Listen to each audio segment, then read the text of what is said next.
Is it possible for me to quickly practice sharing my screen? Please do.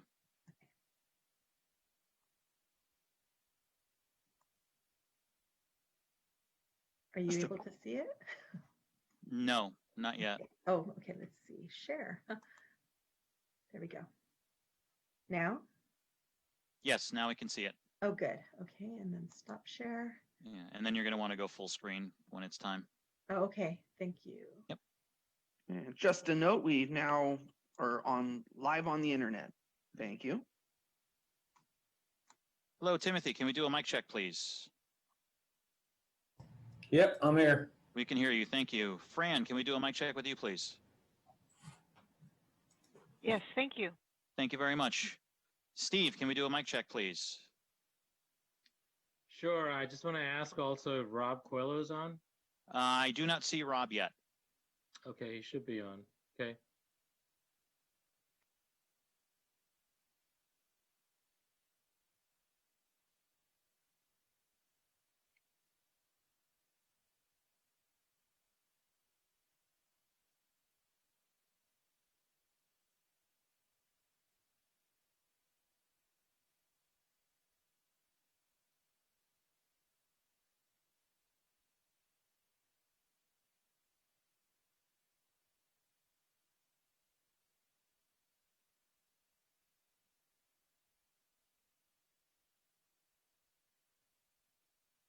Hi, Rhonda. Can we do a mic check? Sure. Hi, Dave. Hello. We can hear you. Thanks. Thanks.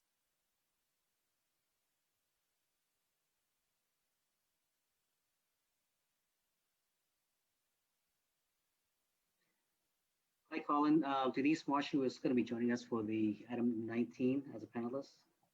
She's in the attendees list right now. Who was that, Don? That's Denise Marshall Okay. from CAFA.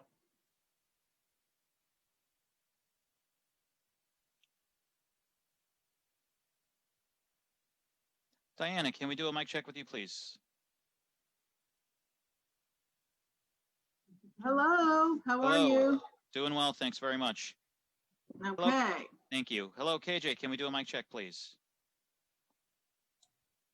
Hello. We can hear you. Thanks very much. Todd, can we do a mic check, please? Good afternoon. Good afternoon. Thank you. Denise, a mic check with you, please.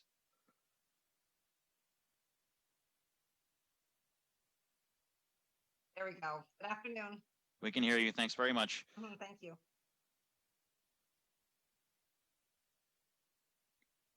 Hello, Bob. Can we do a mic check, please? Good afternoon. Good afternoon. Thank you. Sherry, can we do a mic check, please? Yes, good afternoon. Hello. Thank you.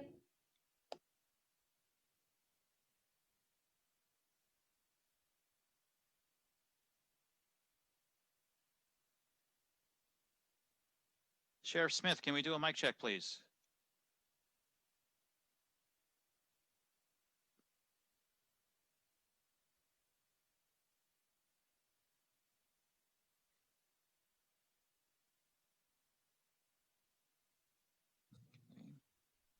Mic check for Sheriff Smith. Thank you very much. Hi, John. Let's do a mic check with you, please. Can you hear me? Yes, I can. Thank you. You're Joshua, can we welcome. do a mic check with you, please? Sure. Yep. Thank you. Hi, Miguel. Can we do a mic check, please? Sure. Good afternoon. Can you hear me? Yes, thank you. Terrific. Thank you. Hello, Greg. Can we do a mic check with you, please?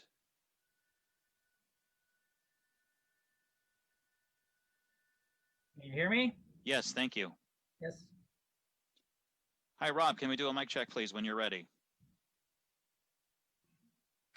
Yes, good afternoon. Good afternoon. Thank you.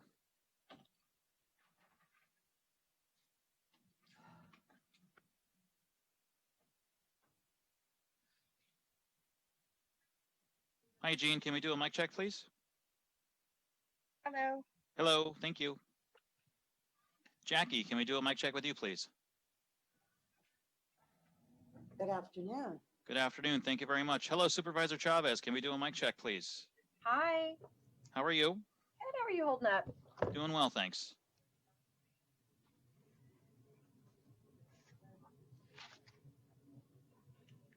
We are, I believe, still waiting for Supervisor Cortese.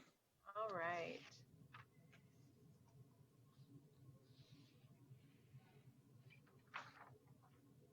Hello, Rod. Can we do a mic check, please? Check. Thank you very much. Hi, Megan. Can we do a mic check, please? Whose item?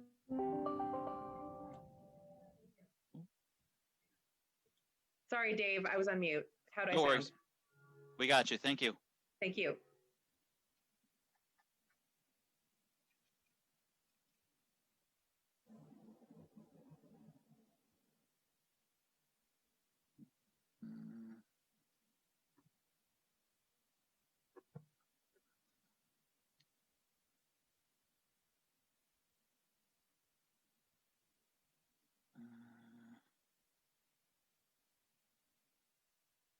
Supervisor Chavez, I'm making you a co-host as well.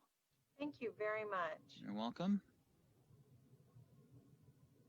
Hello, Dr. Smith. Can we do a mic check, please?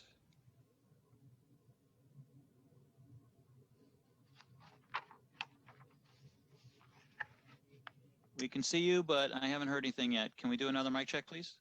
Dr. Smith? Yes. There we go. Can you hear me? Now we can hear you. Thank you.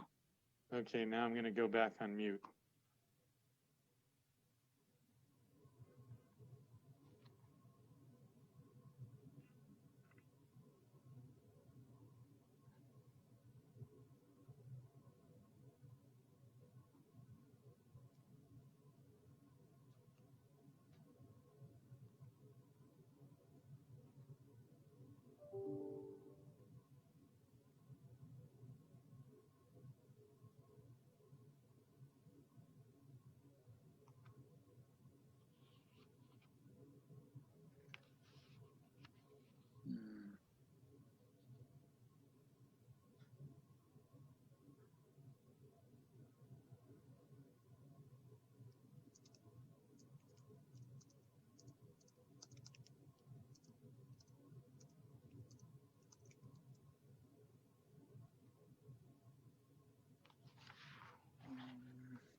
Dave.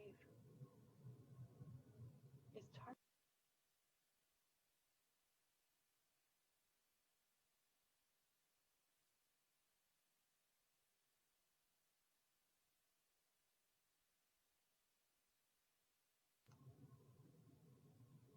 Thank you, host. You're welcome.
Thanks, everyone. I'm gonna see, just get the meeting or do a little bit of housekeeping. Sorry, we're gonna start in about 5 minutes, but for those of you who are on the line who wanted to speak to public comment, this would be a time to raise your hand. We have a really packed agenda today, and we have a hard stop at 4:45. The clerks have alerted me because we have another meeting this evening that they need to prep for. What we'll do is we'll begin in about, I would say at 10 after, we'll start taking, we'll take roll and take public comment and then begin the meeting. Thanks, everyone.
All right, we're going to start our meeting, and I know Supervisor Cortese will be joining soon. I'm going to ask the clerk to call roll, then I'll go to public comment, and then the consent calendar or changes to the agenda.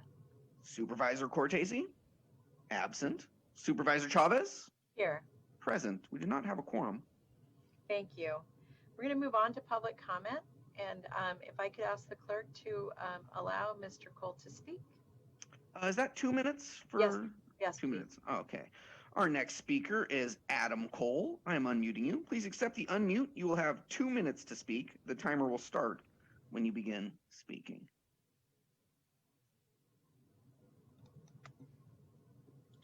Good afternoon. This is Adam Cole with SEMA OE3. SEMA has noted with some concern the fifth item on today's agenda. It's contemplating deferring negotiated wage increases for SEMA and other county unions. During this time of pandemic and crisis, the county has relied heavily upon SEMA members. Our members have been deployed and are continuing to be deployed to the widest variety of disaster service worker roles in support of our community. Our members are putting in long hours and putting themselves at risk without any expectation of hazard pay or overtime. Members are deployed to work with facilities and services throughout the county, including our nursing homes, the county's motels housing at-risk COVID populations, and as contact tracers. In these roles, our members have had to be flexible and resilient.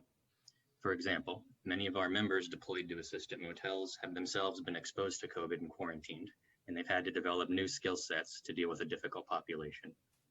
More mundane, but as impactful, our contact tracers are rearranging their personal lives and finding childcare during this difficult time for weekends as they accept new mandatory weekend schedules for the 24-hour work.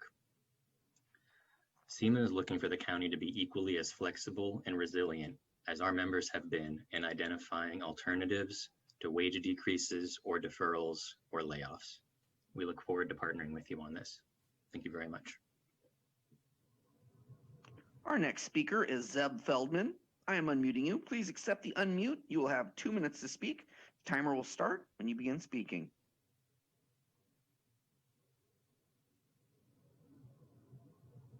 Hi, just a point of clarification. I wanted to speak on agenda item 5. Is now the appropriate time to do that? That's fine, Zeb. Okay. Good afternoon, supervisors and staff, and Supervisor Chavez. Zeb Feldman with SEMA. Agenda item 5 discusses recommendations to negotiate postponements of SEMA wage increases as well as others, in our case representing more than 2,300 people. SEMA opposes such postponements, but we are dedicated to exploring cost savings. Our workers are striving hard, putting in unpaid extra hours to deliver critical services to the public during extraordinary circumstances. Fires, power outages, record heat waves, economic recession, and the COVID-19 global pandemic. We have done this with professionalism and distinction. SEMA deeply appreciates, and I want to underscore that, deeply appreciates the great efforts the county has made to avoid firing people and instead emphasizing cost savings, elimination of vacancies, and one-time solutions. Rather than postponing raises, SEMA will vigorously explore cost savings such as voluntary separations, voluntary reduced work hours, furloughs, and other remedies prior to discussing layoffs and pay cuts. In fact, we're meeting next week with Labor Relations to discuss some of these and learn of the county's proposals as well. While we are deeply committed to exploring all options for cost savings, we also have noted with concern that the county and this board are expanding spending in targeted areas. Remember that every new referral that spends $20 million yearly or $5 million yearly is another 20 or 5 million in cuts we will have to find in the immediate future. I have 2 requests for you today. 1, please partner with SEMA and search together for mutually agreeable cost savings. And 2, halt new spending programs that are non-essential. Thank you for your kind attention. Thank you. Next speaker is Joanne Vars. I am unmuting you. Please accept the unmute. You will have 2 minutes to speak. The timer will start when you begin speaking.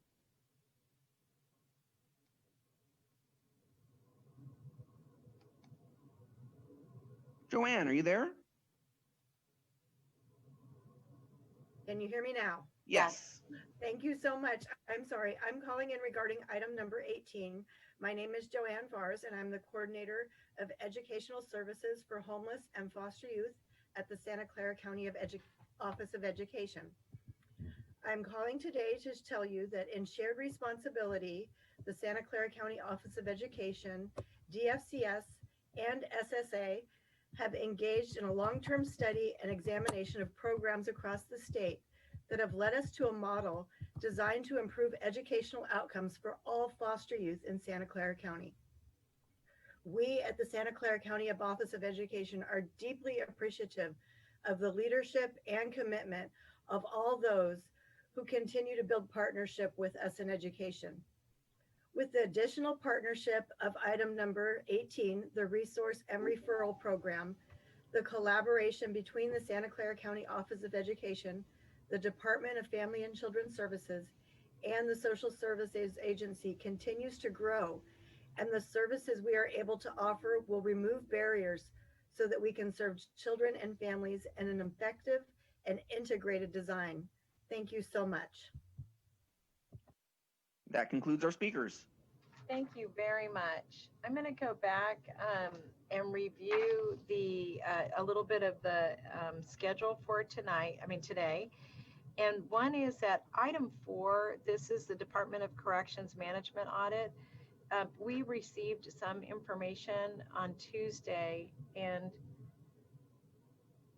additional information today. And so I would like to defer that item to our next meeting.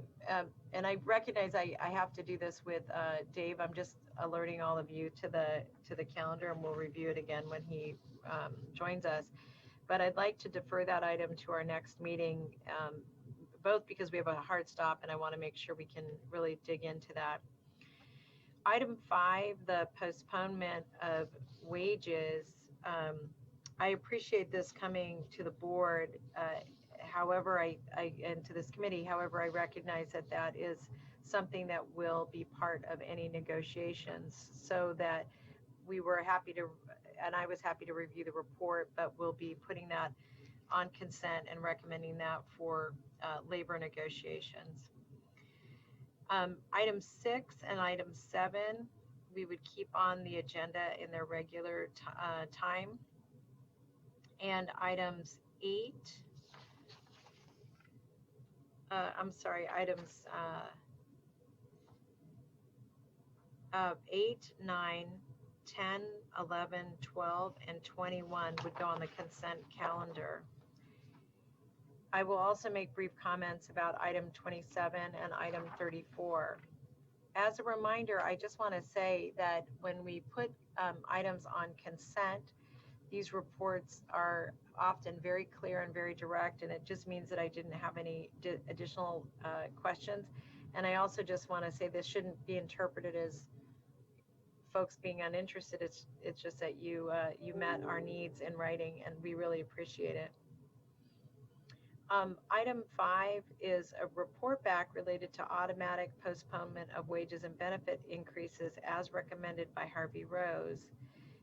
This discussion is more appropriate for closed session and needs to be negotiated with our labor organizations.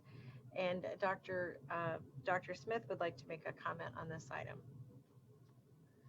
Yes, Madam President, can you hear me? Yes, we can. Okay. I know you're putting this off to the board, and obviously that's appropriate. I just wanted to make it clear from administration perspective that we would not recommend this action to the board because in the end, it's an issue of making sure that we can attract qualified individuals to a labor-friendly organization. So reductions in negotiated contract raises are a negative effort in that respect. So just wanted to make sure that we were on record saying that. Thank you. Then what I would do is put this on consent as received report. Thank you. That's helpful information. Item 8 is the ROV's report back on their lessons learned from the March election. I appreciate council working with the ROV to provide legal support. I would also like to see a lessons learned report to FGOC in 3 to 5 months after this big election cycle. And I want to thank the ROV for all of the amazing work that they're doing, and again to council for their feedback on that plan as well. Item 9 is the internal audit division's work plan. And I'm comfortable with the task plan and understand that because the staff has been deployed to the EOC, the timelines have been changed. The work to make sure our reimbursement documentation is accurate is really one of the most important things our staff can be doing. So thank you for doing that body of work. Item 10 is the fiscal year 2019-2020 competitive grants report. I did note the unexpected funds in the Office of Supportive Housing and would like to request an update in 6 months on these grants. I would also like to ask Dr. Smith to consider options for how to identify and evaluate grant opportunities throughout the organization, especially given the other challenges with our revenue. That we may need to bolster that part of the organization. Yes, we totally agree. Thank you. And lastly, I'm very interested in us as part of that body of work is considering whether or not we should reestablish some of our relationships with universities to support us on demonstration projects, particularly as it relates to evaluations and looking for opportunities to fund innovative programming.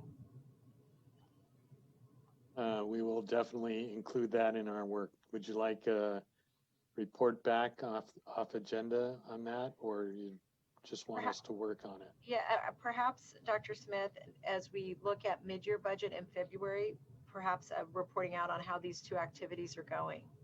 Okay. Yeah, thank you for that.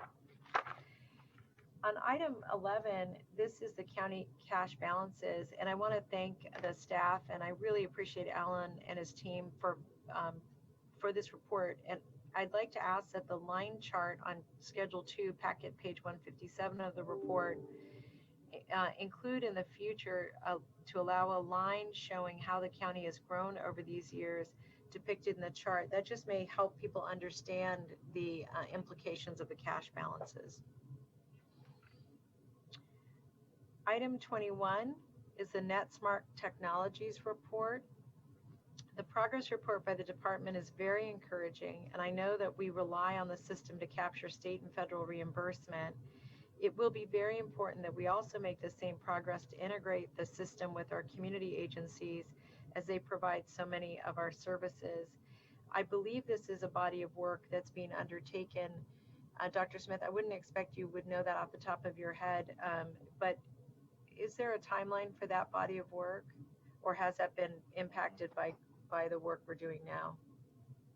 Actually, I think Miguel would be best to answer that question. He's been working with NetSmart. Miguel? Hi, and I'm sorry, I was distracted for a second. What's the question, Supervisor? I was just asking about, I'm really excited about the progress that's being made on NetSmart. With our, internally, I was wondering about the timeline for our community partner agencies also being able to contribute to that body of work. So the community agencies, yeah, we're in the process now of, that's going to be a separate phase. At one point it had been November 1st, but we're going to have to move that timeline out a little bit because we're working on a different model that's required by what are called the mega regs, where we'll have what's called a master services organization, or an MSO. And so we're going to be able to leverage what we're doing with NetSmart into this MSO model that's required again by federal regulations. And I don't know that we have, we're going to do a gap analysis and really figure out how we can best implement fully the MSO model as we expand out into the CBO community. So I know Khalid Turk is on as well, but I don't think we have a finite date set at this point. But I think it'll be sometime in 2021. Khalid, can you just confirm that that's correct? Yes. Hi, good afternoon. My name is Khalid Turk. I'm the new Chief Healthcare Information Technology Officer for the health system, and I oversee the NetSmart implementation. Yes, Miguel was right. We are working on the implementation timeline and helping organization to get ready for the implementation. There is some change management that needs to happen. Currently, our focus is to go live with the first set of community providers in the Q1 of 2021. The great. final date has not been established, but it'll be in the Q1. That's wonderful. Thank you. Thanks for being here, Colleen. And thank you very much, Miguel, for leading on this effort.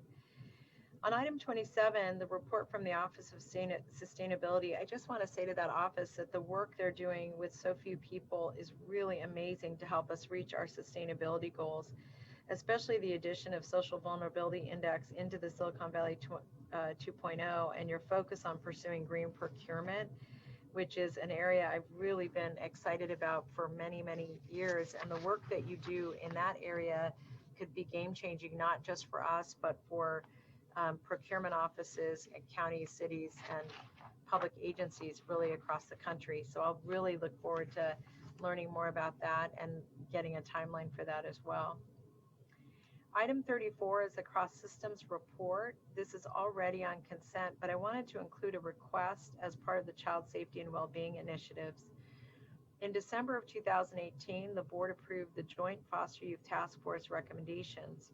Within this request was a direction for administration to perform a cost study and an analysis around the sources of revenue and expenditures relating to child welfare, the child welfare system. I know the cost study was intended to be completed by December 2020, and I would like a progress update as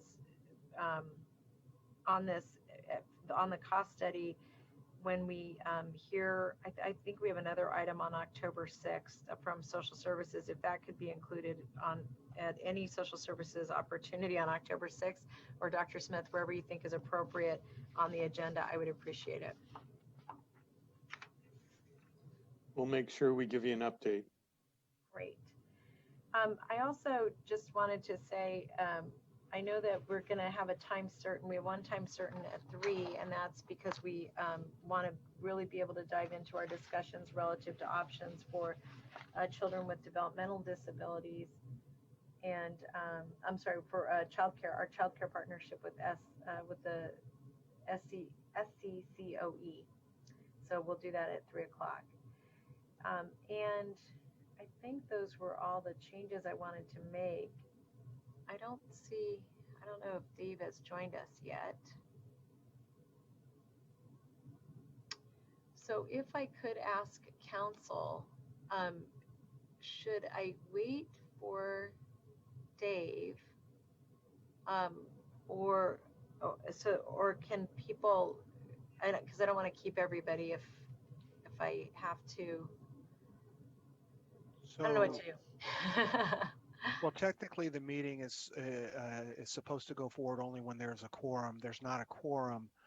The reality is everyone giving public comment is entitled to give the public comment so that both of the committee members have an opportunity to hear what they have to say. And so even offering public comment on items doesn't satisfy the Brown Act purpose to ensure that both supervisors, both you and Supervisor Cortese, would have the benefit of hearing from the public.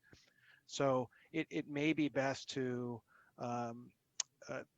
break for now with a reconvene at a time certain, for example, 2:45 or something like that, with the understanding we've still got limited time, but at least some certain time to return so the public can rejoin. Okay, why don't we do that? We will reconvene at 2:45. Thank you, everyone.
Hello, Supervisor Cortese. Before we reconvene, would you like to do a quick mic check, please? Yes, I'm here, Dave Cortese. Thanks very much. Right.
Right, we'll give people a couple minutes to come back, and we told the public we'd be back at 2:45.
All right, so we're going to reconvene. I'm going to ask the clerk if the clerk can take roll.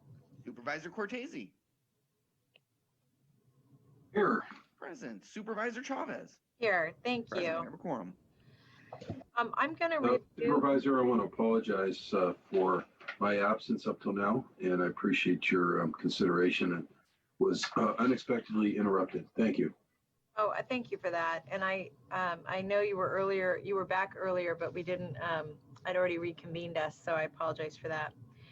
So with that, what I would like to do is I'm going to review the consent calendar and the orders of the agenda. So item 4 will be deferred to our next meeting of this committee. Item 5, we will receive the report with no further action. Item 7, we are saying a big thank you to the staff and asking for a follow-up lessons learned after the November election, sometime in the spring. Give it 4 months. Number 9, we approve the work plan. Number 10, we are receiving that report with some recommendations relative to expanding our access of competitive grants, both federal, state, other grants, as well as working more with universities. On working with them to maybe find a less expensive but still rigorous mechanism for evaluation. Item 11, our county cash balances. I made a request that we show the total growth because it would help us understand the cash balances relative to growth.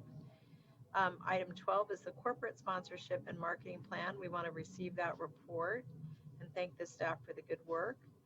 Item 21 is the NetSmart Technologies.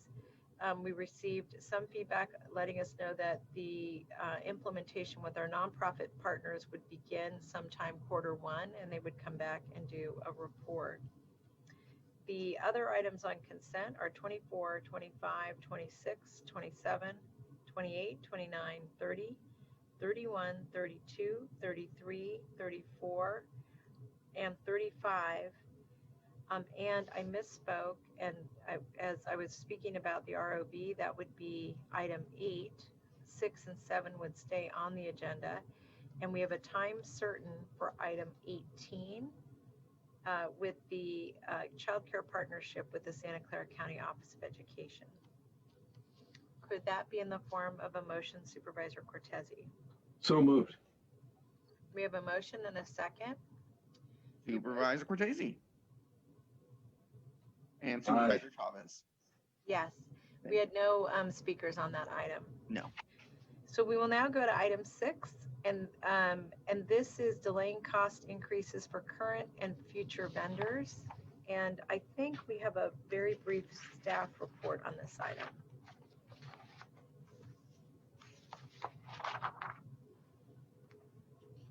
Gene, I think Hi, Gene. members of the board. Gene Clark, Chief Procurement Officer. Thank you for the opportunity. Can you see the slide okay? No. All right. Let me see here. Now we have it. Thank you. Okay. Oh, thank you. Yeah, appreciate the opportunity here to discuss mechanisms to delay or reduce rate increases in our current and future county contracts. And what we did here was break it out into 3 different areas that we could check into. First is non-discretionary, where we have price increases that are tied to indices. There's a couple examples there. Fuel is pretty common. Food as well, common to the commodities. And a lot of that is smaller in portion for the county contracts. And the reason that is, it's due to most ITBs, invitation to bids, and request for proposals. They really wouldn't have an index in them, an indice in them. We go out competitively for those, and we get the costs, and we're transparent, and we evaluate them, and those are pretty set. So in this regard here for non-discretionary, we are looking at these very closely. They would require contract amendment. And then the second area is discretionary, and we're taking a good look at that. We've already pulsed a large group of departments, so we'll be working with them. And those, of course, are non-automatic increases. You'd see opportunities in those areas like in social services, cost of living adjustments, could be performance-based. So we do have discretion to be able to have good discussions with our vendor community and do what we can to make it amenable to both parties, have some reductions, and have a good relationship with them. And then the last area that we're recommending, we're working on this. Please. Oh, go ahead. No, I think that was just a reverb. Oh, okay, sure. And the last area we're noting here is a voluntary cost reduction initiative. This is based on some good historical success on a previous project. This is, the first word there is voluntary for vendors. And that would afford a win for the vendors as well, because we're offering a 10% reduction for a year of a non-competition, an extra year, a 15% reduction if there's a 2-year term that they would not have to compete. So there's an incentive to participate, and we're working, of course, with council to look this over, and it would, of course, be subject to board review and approval. So in summary, these are the 3 areas that we're looking at very carefully. And I know I want to be brief here. We do appreciate the opportunity. It was a great ask. Thank you. I'll open up for questions. Thank you very much. Dave, did you have any questions on this item? Is there a timeline for, I guess this is basically telling us what current mechanisms are, but there's also some pending review and such. I'm just wondering when all of this would be resolved as something final. Yeah, that's a great question. I know we're working aggressively with the departments to identify these opportunities. In the first 2 areas, for sure, we're actually going to start. We know where some of these areas are, so that'll be a constant query, but it's being done right away.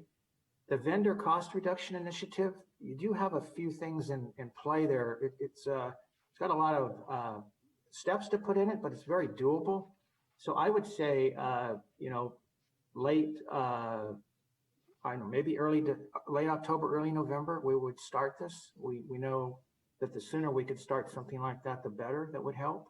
So to summarize, the first 2 areas here, right away, the voluntary vendor, just a month or so to get it all in place. Okay, thank you. You're welcome. That's all I had, Supervisor Chavez. It seems like good work. Yeah, thank you. I think this is very exciting. And one recommendation I would make is I think there would be a lot of value in bringing this to the board just so that they're aware that as discussions happen, if they get calls from any vendors, they understand, you know, what discussions are going on. And I am particularly interested, I like the idea very much of creating an incentive for an increased partnership. What I'm wondering is, do you find those kinds of increased incentives more appropriate for our for-profit partners versus our nonprofit partners? And if so, why? And if not, why not? Yeah, we're having some good discussions on there. The goods commodities, to your point, it's a great question. Those tend to be more straightforward and amenable. You know, you have bids, for example, and those costs are understood and they come right in and you can get really win-win incentives out of those on the part of both parties. The professional services area is a viable area to look at. So I know we are having those discussions right now. We're in the midst of identifying, you know, really where those opportunities are, where the risks might be. But I'm confident that we could put some lens on the professional services side as well to make this a success. That's a work in process right now. And as you think about I think it's interesting the way you've broken them down.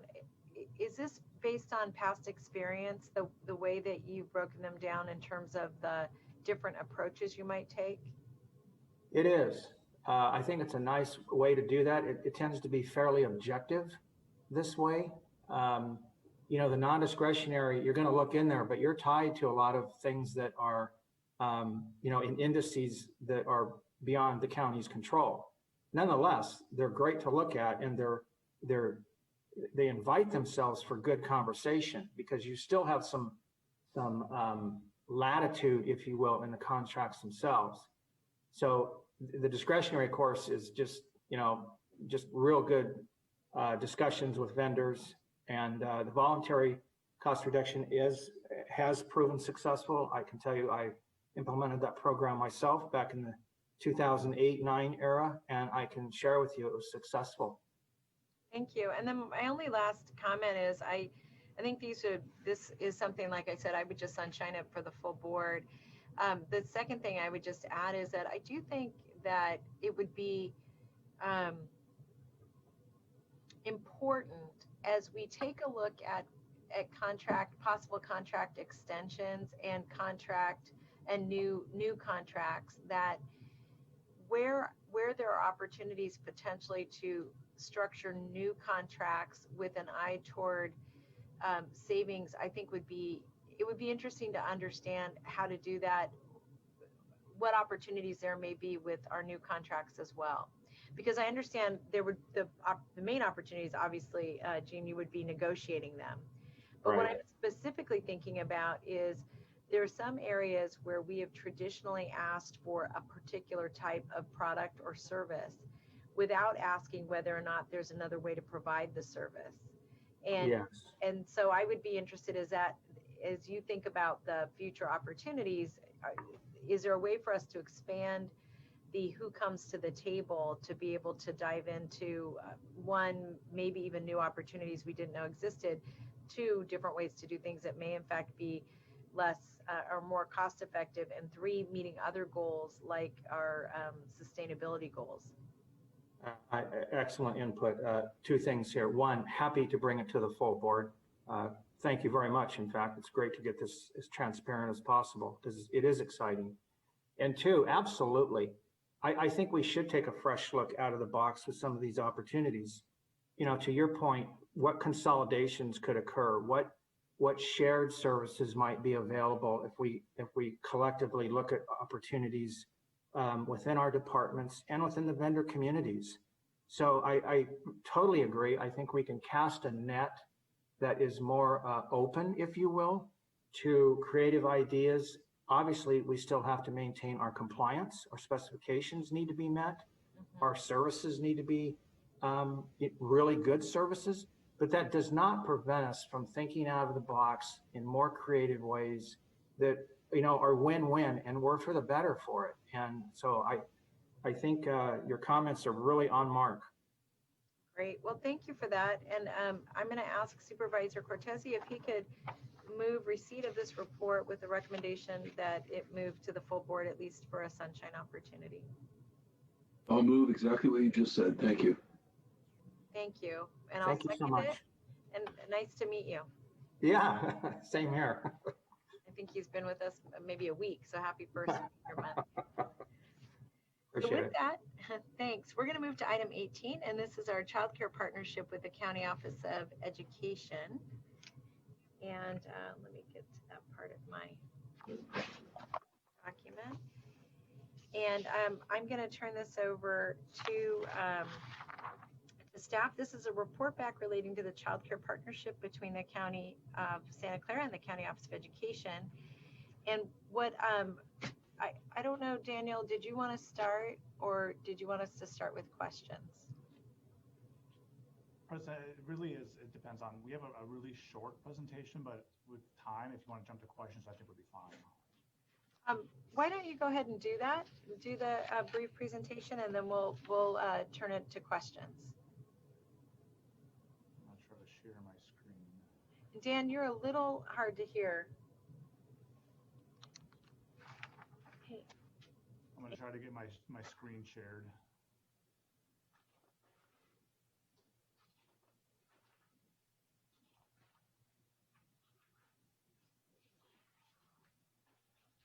Hopefully you can see the PowerPoint. Yes, we can. Okay.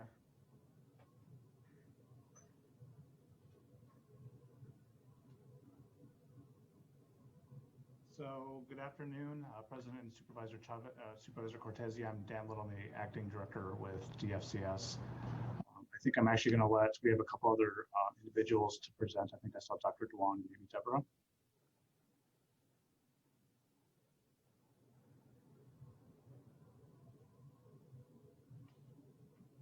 So the partnership between DFCS and Santa Clara County Office of Education, looking at developing a partnership for the Emergency Child Care Bridge program to meet the needs of children in the county's care, as well as provide child care navigation and trauma-informed care training. And then the Bridge program is really there to help overcome a lack of access to child care at the point in time a child enters into DFCS care. All resource families can access the program, so that would be licensed foster care, certified family homes, or relative or NRFM homes. And then we have a couple agreements in place between DFCS and County Office of Education that have been finalized.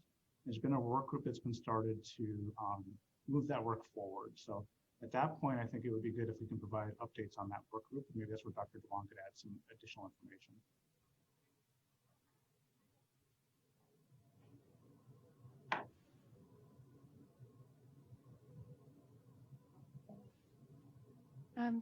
Certainly. Good afternoon, President Chavez. I would just add that in addition to the agreement that Daniel Little just shared about, we have also entered into an MOU that establishes some of the terms and conditions around our partnership for child care resource and referral services, specifically to the CalWORKS families.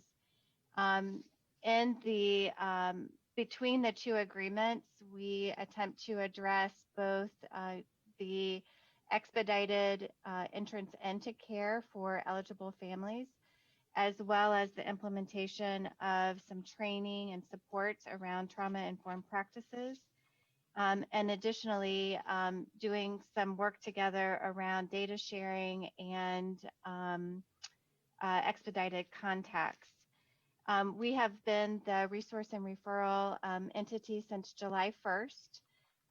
Since that time, we've been able to establish an online portal and expedite these agreements here with the County of Santa Clara, with DFCS in particular, to ensure that there wasn't any drop in support, and in fact, to expand some of the support to our families as an improvement over past practice. Our work group is continuing to evaluate how this year goes. I would also just add that some of the meetings of the work group had been postponed due to staff being involved with COVID-19 response and some other duties, but the work of the resource and referral entity was not delayed as a result of COVID. That's great. Any other comments from Deborah or Dan?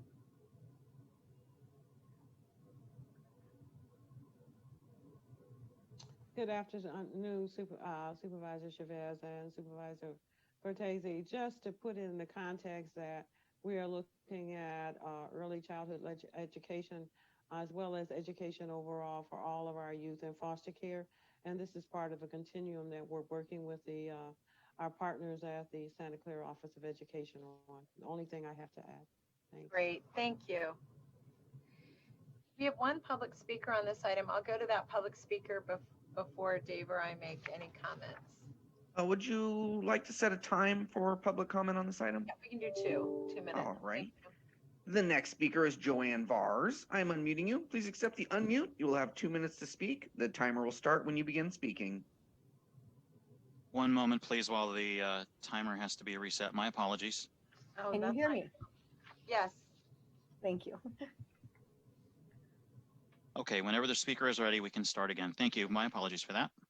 Good afternoon. My name is Joanne Vars, and I am the coordinator for educational services for homeless and foster youth here at the Santa Clara County Office of Education.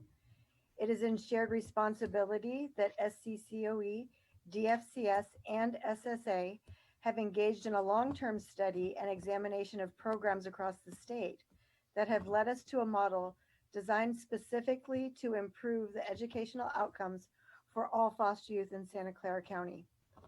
In the model that we are beginning to implement in partnership, each child entering care will have a professional educator assigned to support the child, family, and social worker as they navigate the child's educational needs and successes.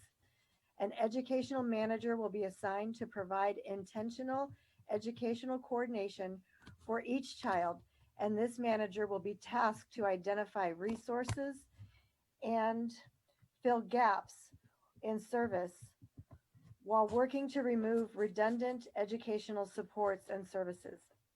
We at the Santa Clara County Office of Education are deeply appreciative of the leadership and commitment of all who continue to build this partnership with us in education to lead towards self-sufficiency. With the added partnership of this resource and referral program and the collaboration between SCCOE, DFCS, and SSA, we continue to grow and serve families and remove barriers so children can be affected in a positive and integrated system. Thank you so much. I'm also pleased to say we've hired an employee to support the resource and referral process as well. Thank you. And that concludes our comments. Thank you. I'm going to go back. Supervisor Cortese, did you have any comments on this item? No, nothing to add. I appreciate the progress. Thank you. Thank you. I wanted to say thank you to all parties as well. I think the most important aspect here is making sure that 2 things, that we have the resource and referral partnership to me is really critical, in part because we engaged where there was no partnership for such a long time, that I just want to make sure that the county Office of Education and the County of Santa Clara have the kind of partnership that that gives both parties an opportunity to weigh in if it's not working in a meaningful way. I think that is, but that's protective of the families, and it's really protective of either of our agencies not being able to fulfill the obligation. And it's such a serious and important obligation. That's why I just want to emphasize that I'm hopeful that that's the way the MOU is structured. If it isn't, I would want to know that too, but I'm presuming based on the partners that we have here that that's the case. The second thing that I am really interested in understanding is that, you know, and you all could talk about timing on this, but just, based on what we've learned in terms of our investment in childcare, both pre-COVID and during COVID, and the possibilities for our partnership, I'd be really interested in better understanding where both of our parties see growth. And I really appreciated our public speaker talking a little bit about the growth that's already occurred, particularly as it relates to foster youth. That's such an important part of this. And better understanding, like, what's the menu of opportunities that we have in terms of our partnership. And part of the reason I'm so interested in understanding that is recognizing we're in a terrible economic time right now, and we're really in challenging times. I just want to make sure that we're really poised to take advantage of any opportunities that may come our way in the near future. And in particular, I know that there have been a couple of really powerful pieces of legislation at a federal level. We don't know when we might see them, but really focused on access to childcare in particular. And I haven't seen these I haven't seen anything like this in a long time. And again, the stronger our partnership is, I think the more opportunities we're going to have, not just to apply to funds, but be ready when funds come to get that resource out to families as quickly as possible.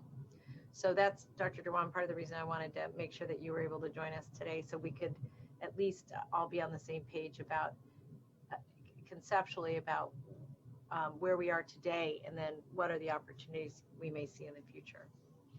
I really appreciate that, President Chavez. And just to give you a little bit of assurance that early in this development, the MOU that we created to get us started with this new relationship runs through June 30th of 2025, and it does include provisions for us to notify each other whenever, within 24 hours, whenever there's an incident whereby a family either is, not getting the support they need, aren't getting connected, or have any difficulty whatsoever.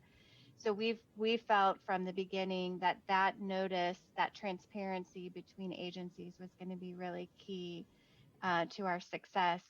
And I would also point out that that particular MOU is a no-cost MOU. It's really more delineating the responsibilities of the two agencies to ensure that connection to care. I think the other piece is that it's going to provide us with a lot more clarity about where there's gaps. For example, when we have a family in need of care, where can we refer them to ensure that they do get into care, right away? And I'm speaking of childcare specifically.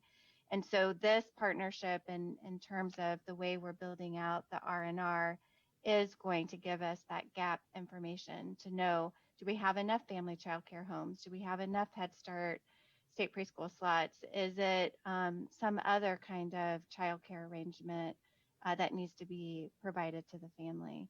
So specific to CalWORKs as well, the partnership between these two agreements is our starting point. And I think it's important to note that it is just a starting point.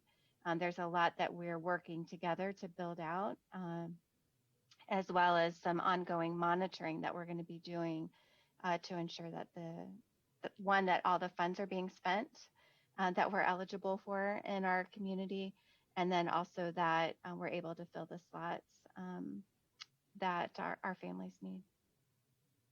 Excellent. Thank you. Deborah, Dan, anything else you want to add? We're all good? Dan? No, I would just add that with DFCS continuing to move forward with further prevention efforts and really trying to strengthen that component, the understanding of how education and the ties that families have to their local schools and educational system, how that's a huge proponent of that. That I think this connection to County Office of Ed and really bolstering how we can both kind of work with families and ensure that educational needs are met really has to be a cornerstone of any prevention effort. That's a really good point. Yeah, thank you. Deborah?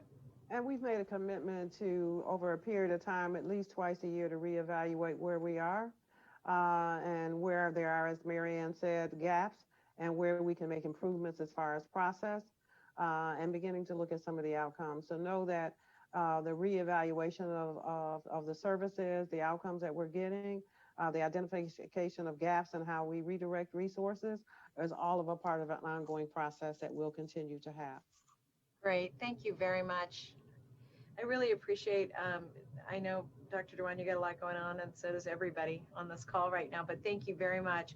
I'm going to ask if Supervisor Cortese would make a motion to receive the report and with no further action except, as you all see fit, coming back with, your thinking, but let us know when that would be.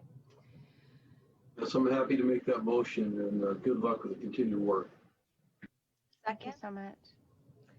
And that passes unanimously. Thanks, everyone. Thank you so much. We're now going to move back to item 7. And this is the emergency paramedic ambulance services. Thank you, Supervisor Chavez and Supervisor Cortese. I will provide a brief report on the current status of our contract with Rural Metro for 911 emergency paramedic and ambulance services. Excuse me, after which I and the team will be happy to answer any questions you may have. By way of very quick reference, the original agreement with Rural Metro was effective on July 1st of 2011, and it currently ends on June 30th of 2022. The original agreement has been amended 7 times since 2011. The 7th Amendment took effect on July 1st of 2019. That 7th Amendment included a provision that was intended to solve the problem of capturing on-time performance versus late arrivals when a call is canceled en route. Previously, Rural Metro was penalized if a canceled call's arrival time was projected to be late, but it was not given credit if the arrival time was projected to be on time.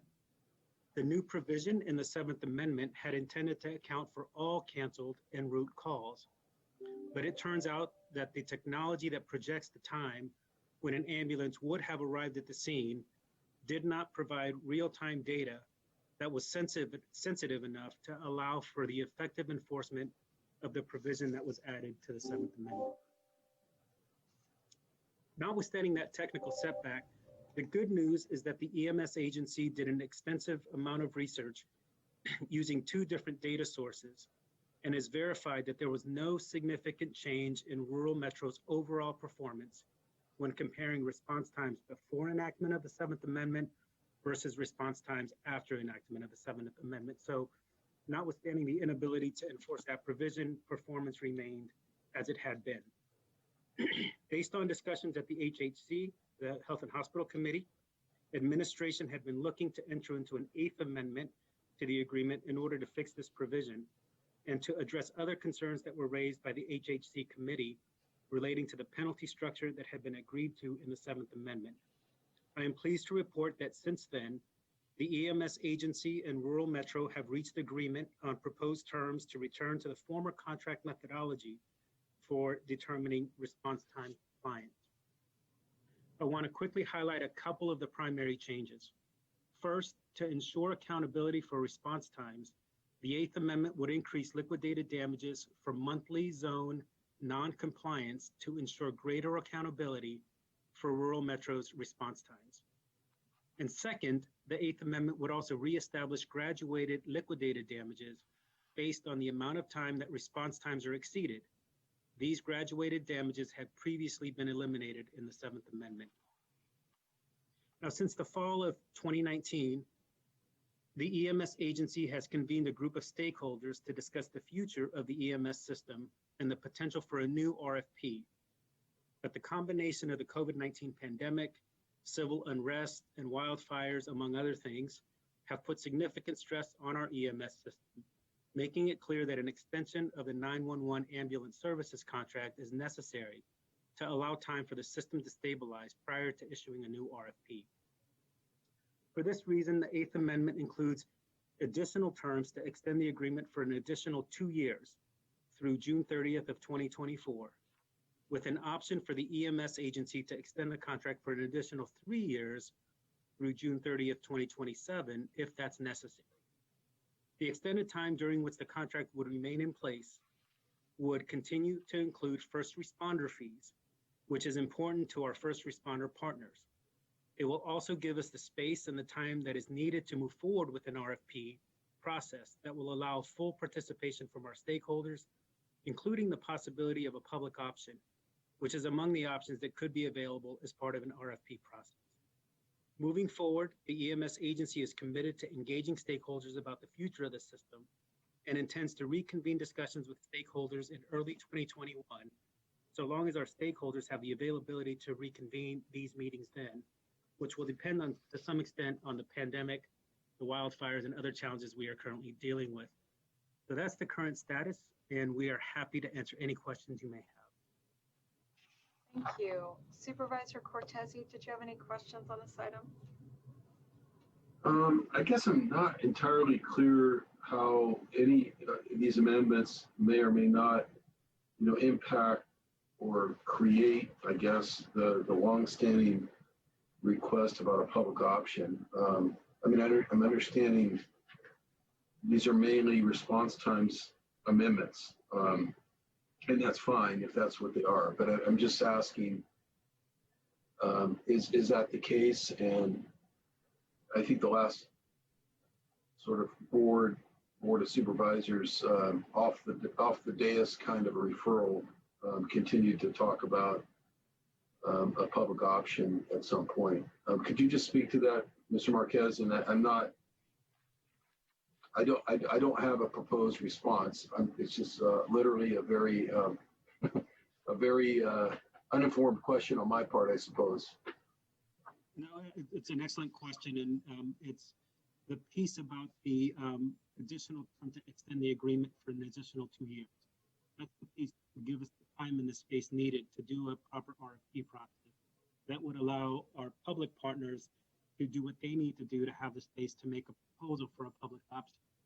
We were already working in that direction, but I think we last met, it was either late February or early March, which is of course when the shelter in place came about. And you'll recall the San Jose Fire Department had an outbreak of COVID-19, and it just really derailed what we had been calling our EMS 2022 stakeholder group meetings, where we were moving in that direction to issue that RFP. And so we're trying to, with everything that's gone on, find a way to keep the current system in place that's working for everybody, and provide us the time and space, again, that we need for all our stakeholders to do what they need to do so that they could be responsive, including, as I said, the public option through an RFP process. I think I understand. Thank you. I would like to follow up on that, and partly the concern I have is more that the discussion of the public option, I think, was first heard at the board with a request for staff in the, I want to say maybe 2014 timeframe. And so my concern is that if maybe the staff thinks it's a bad idea, that we're just, it's not getting traction with the staff as a concept.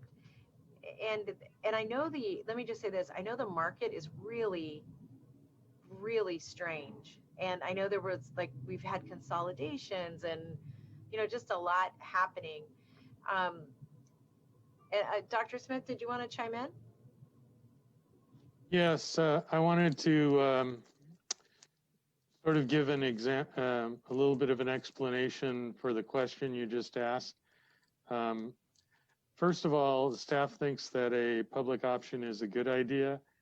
The reason why we had trouble implementing and moving towards that direction had primarily to do with the fact that there was an EMS administration at the state level that was taking a alternate approach to their regulation of the exclusivity contract language.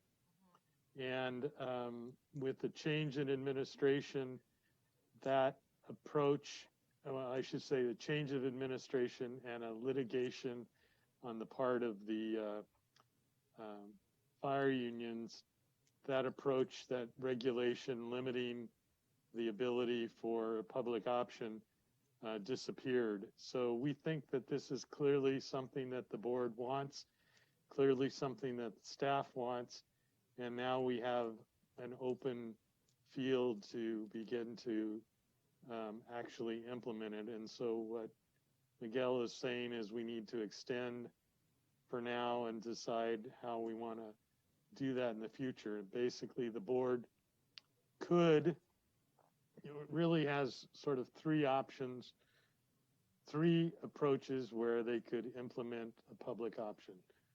One is you could do it totally internal to the county, which would require an RFP just like any other procurement process, but not through the EMS agency necessarily.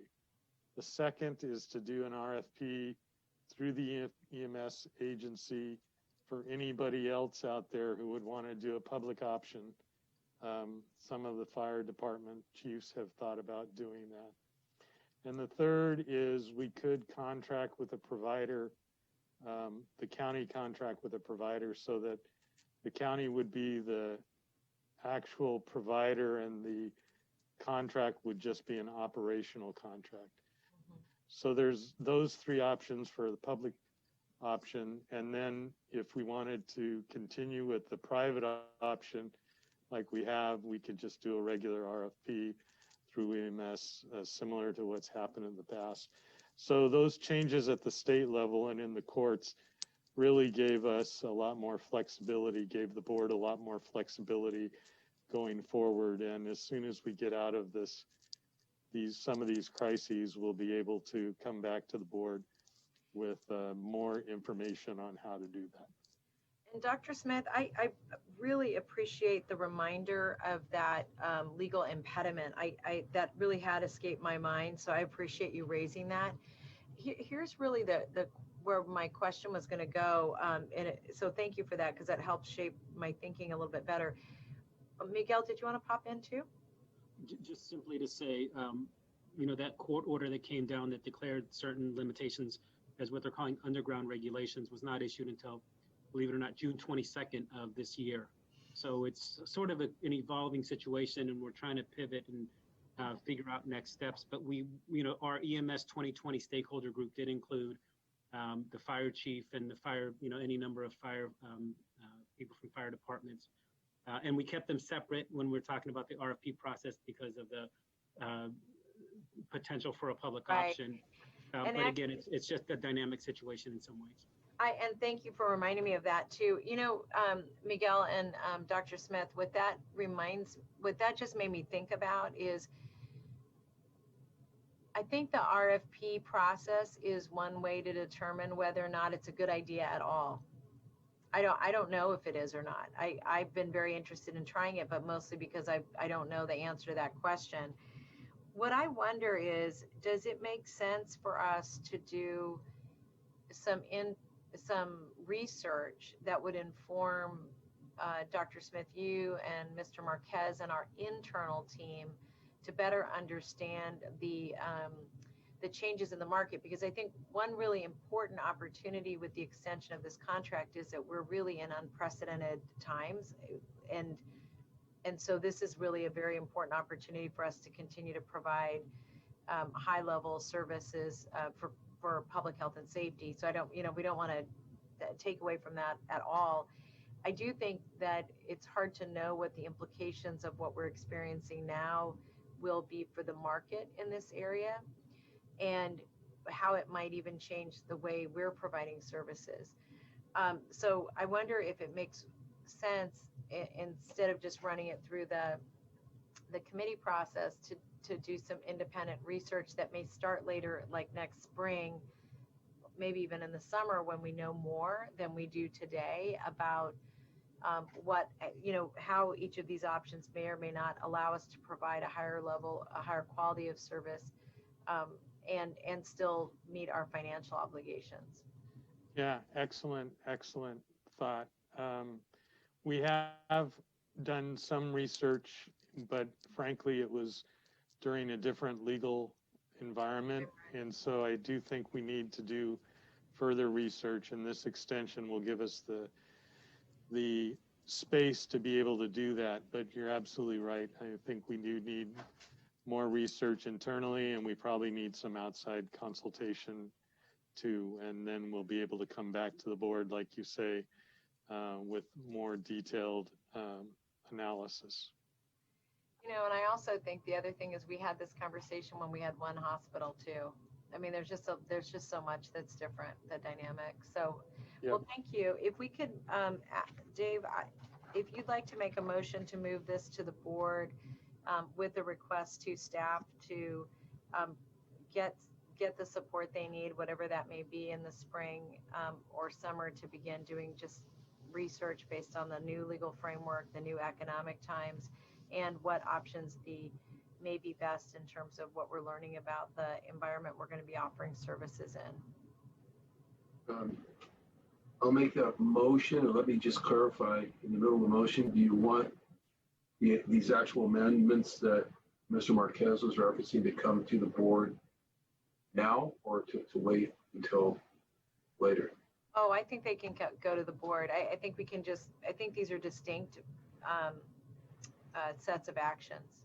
Yes, that's what I was thinking as well. And I just wanted to give them the courtesy of direction that the committee, if we're asking them to show up with the full legal documents and package to do the amendments, just these amendments at the board meeting, so they don't have to come back to the board twice just to do the amendments. But I'm including your further direction to come back in the spring on the other issue. That'd be great. Does that make sense? Okay, thank you. So we have a motion to take the staff's recommendation, move it to the full board with our support, along with a second set of actions just relative to research that the staff should or could begin in spring or summer. All right, and I'll be the second on that, and so that passes unanimously. Thank you. I know that's a lot of work. We're going to now go to item 13, and item 13 is relative to commissions and the quorum issues. Good afternoon, Supervisor Chavez and Supervisor Cortese.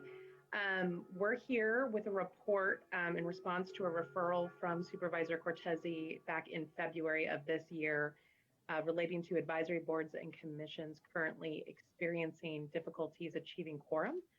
And then we were supposed to report in June and then come back every 6 months thereafter. Because of the COVID-19 pandemic, we did ask to delay our initial report back 3 months, and that's why we're here this month. And the situation has obviously been fluid too, because we took a pause in holding advisory boards and commissions meetings. Although at this point we are back up and running on the Zoom format. So the only other correction I have or update rather, to our report is that the Social Services Advisory Commission met for the first time since 2018 yesterday.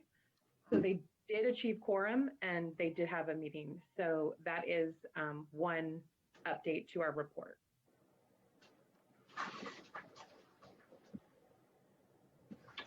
Thank you very much, Megan. I'm going to turn to Supervisor Cortese. Yeah, thank you, President Chair Chavez. Megan, can you, to the extent that you know, based on the work you've done so far, the issues that I was really concerned about trying to flesh out a little bit is whether or not quorum requirements were influenced by vacancies. In other words, to what extent are the vacancies themselves sort of compounding the problem of no-shows and other things that disrupt the ability to put a quorum together? Obviously, COVID may be impacting that now as well. But because the vacancy issue was something I was suggesting, perhaps we want as a board, to create a sort of a second tier of on the appointment process by policy or whatever it takes to do that, to say if a primary appointing office is delayed in terms of facilitating the appointment, that it would somehow move more automatically to the balance of the board to suggest an appointee. And I don't even know how my colleagues would feel about that, but part of the research, part of the referral was to maybe find out, is that even a problem, as much as we talk about it being a problem sometimes, or we hear public speakers saying, hey, you guys have too many vacancies on these commissions, fill them. I know when we review our own at District 3, we're generally caught up most of the time. There are difficulties sometimes because of the relatively narrowly tailored definitions of who you can appoint. And that was kind of part of my method to my madness, was sometimes it could be that, District 4 or District 5 may have somebody they know that meets those narrowly tailored requirements, and I don't, so if that helps get somebody good on there that wants to be on there that can fulfill a quorum, then why wouldn't we move to that? As you know, we just don't have a facile way of doing that, especially with the Brown Act. It's not like we're supposed to be walking around, talking to people on the floor. I'm sure some of the public speakers don't think that through. It's not like we can form a cartel here and just start appointing people by consensus. So any thoughts on that as to how much of an issue it is or isn't, just the vacancies themselves? So in general, I'm not asking you to identify any office or, anything like that. No, the vacancies is a big part of the issue on achieving quorum. And you did mention some of the other route behind that, right? Like very narrow qualifications. Also just, it could be also that there some other expectations around meeting times, or just maybe some of these commissions just have too many seats and there just isn't quite the interest for 25 seats, that there might be having like a smaller commission. And that was something that came up, for example, with the sister county commissions. Right. So yeah, and we did identify that, for example, the descriptions of some of these seats we could do, and this is my office, and we're going to take this on because I think it's within our purview to do maybe a better descriptor of the commission that makes the work seem more relevant or interesting, and maybe talks a little bit more about these seats that makes it seem less daunting, because some of the discussion about these specific seats can be so technical because it's embedded in enabling legislation that it just doesn't sound like something that like an average person who wants to get involved in civics stuff would want to do. So that we definitely identified that, for example, for the commission, the Advisory Commission on Consumer Affairs. Like it just might not sound as interesting as it actually is. Or not as interesting, but it just sounds, it doesn't really talk about the work that they're doing, which is very current, exciting work, like consumer privacy laws and cannabis sales. Like those are things we know there's a lot of public interest in. So we did identify sort of those. I would say it's a combination. So it is definitely, getting people. The vacancies are definitely key to achieve. The vacancies are definitely the problem in achieving quorum. Some of it has to do with seat qualifications. Some of it could just be how we talk about the seat qualifications. And then some of it could also just be talking about the commissions themselves and perhaps right-sizing some of these commissions and just to make it more attractive too. One of the challenges that we picked up on, I said my staff and I kind of looking at it individually, for you or for anyone trying to do this, is that the good news, bad news thing, right? The good news is we have a lot of commissions and a lot of people involved, and by nature, it's a bottoms up kind of mentality, right? Or philosophy. I mean, the whole reason we have commissions is so they can be empowered to help guide us. So I think at one, there was at least some notion or reference to, well, the clerk's office could go work with them individually, but then you feel like not only is that a lot of work over time, but it could literally take years to work through it, especially if there's not a lot of, early consensus.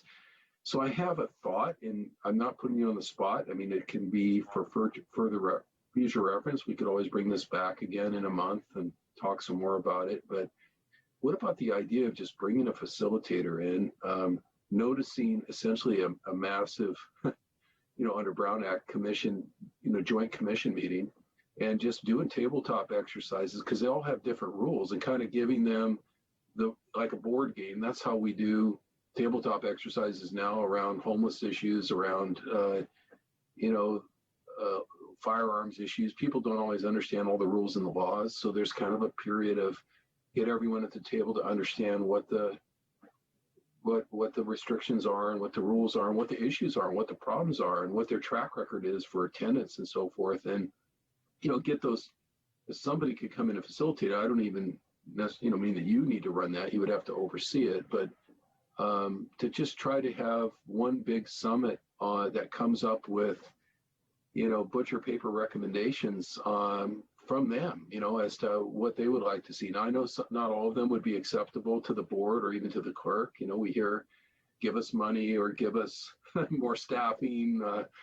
Sometimes those things can't be done, but it's just a thought as to, whether some mega process like that, just to knock this thing out kind of once and for all. It's because, as we all know, it's been a sort of a lingering issue, certainly for the time I've been on the board, and no one wants it to be a lingering issue. It's we all would like some kind of restructuring, but doing one-offs with each commission just seems extraordinarily challenging. Yeah, I do think, I think that's a very interesting idea, and I'm happy to do some further thinking on it. And clearly there's some challenges, it would have to be like a virtual process, right?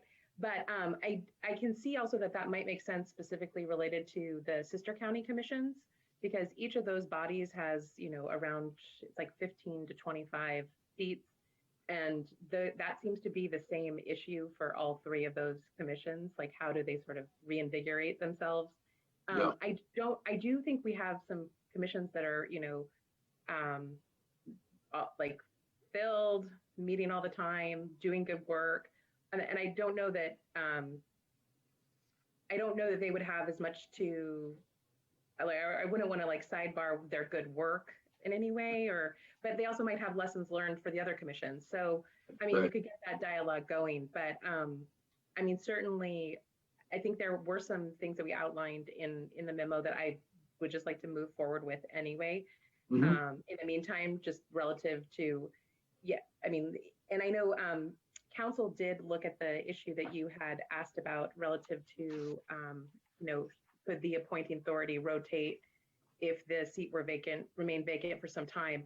And I think, their answer very much was, it really depends on the commission and the enabling legislation that sets that commission forward.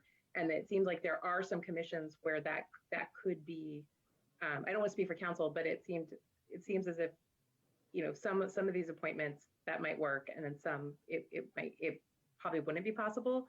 So it is hard to do a one size fits all for all of our boards and commissions. And I appreciate you trying to look at this in one fell swoop and being conscious of, my office and our time, but they are all rather unique. And so it's sort of, but having said that, again, I do think something like you described relative to the sister county commissions could be particularly helpful, because it's sort of, though that group has been really robust at times here at the county, and just right now seems to be in a spiral that's not helping it. So. Yeah, I understand. Great response. Yeah, and again, I'm not even completely sold myself on something like tabletop exercises, and probably the better way, if that was going to be done, would be post COVID restrictions, so it could actually be done in person. And the way you would do it then is you'd have some rotating legal counsel, walking around answering their technical questions at table by table. You'd have, I'm sure, representation from the clerk's office. You'd have representation. Yeah, so those exercises, if they're done really properly, provide the support they need to help make appropriate recommendations and understand the rules real time. And then I do think there's a sharing of sort of a camaraderie as well as best practices that kind of comes out of it, you know, a feeling of some momentum, like we're all participating in getting this straightened out together, which makes people feel good, I think, which is sometimes important, of course. Oh, yeah. That said, I can hold that thought. I just wanted to hear some initial reactions from you. I will say, as having been the liaison to the sister county commissions through good times and bad, the size of those was originally, I believe, really structured for two reasons that are very much related. There used to be an awful lot of traveling delegations back and forth, number one, and number two, they traditionally always did the fundraising for their travel, particularly, or hosting outside delegations as a commission, as a unit, as a self-contained unit, meaning they didn't come to the county and say, give us $100,000 to travel. They said, we'll do it ourselves. And for example, the Florence Commission used to have huge 700-800 person fundraisers that raised all the money they would need to do a couple of years worth of international work, hosting delegations and so forth. And I think that's why, of course, we all know if you're creating a commission that's also in effect a fundraising board, then you want more than just a few people there to get some critical mass.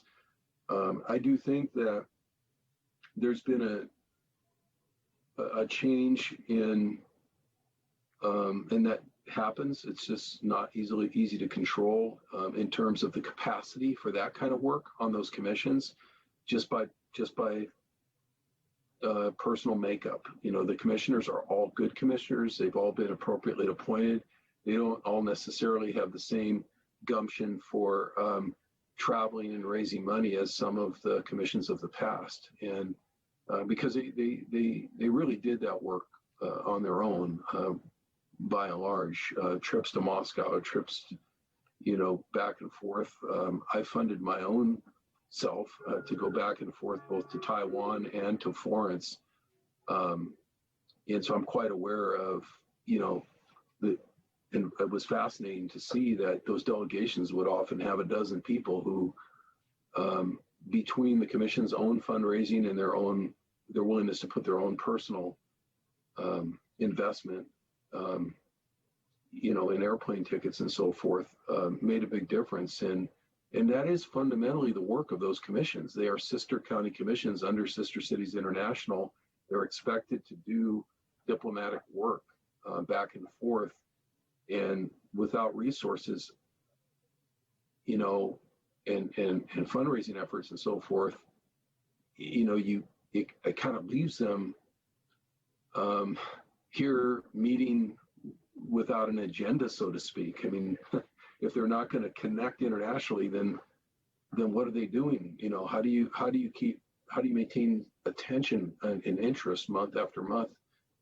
Just meeting about what they might do someday. So I do think all of that, it's kind of a parting assessment by me, because it's the end of my tenure here, that if, to the extent it's possible, the board and the clerk will want to go back and look at either shifting those sister city, sister county commissions to sort of a new mission, or maybe a virtual mission, or maybe they should be doing this kind of interaction internationally and forget about raising money for actual travel. I mean, I just think they could use some coaching and some facilitation on maybe reinventing how they do things and how much it costs, especially in this post-COVID world. And at the same time, again, I do think that that's an issue around tabletops. Do they really want to focus on recruiting other commissioners who can assist them if indeed the work they want to do requires the leveraging of outside resources? It's a different minimum requirement, so to speak, right? It's not really a requirement, but it's something certainly in any recruiting effort that people can keep in mind as they're recruiting people. So I want to pause Chair Chavez, I don't know what you have to say on this item, but Megan, you indicated that you had a couple things you'd like to come away with today. And if you wanted to restate what those are, maybe we can consider a motion, to make sure you get out of today what you'd like to get out of today. Please, that would be great, Megan.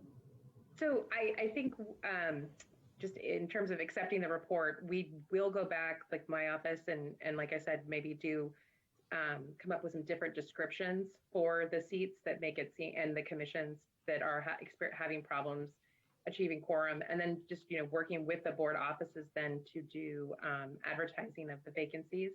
I think that could also, obviously that would help if we gave you new, like, for better lack of a word, marketing materials.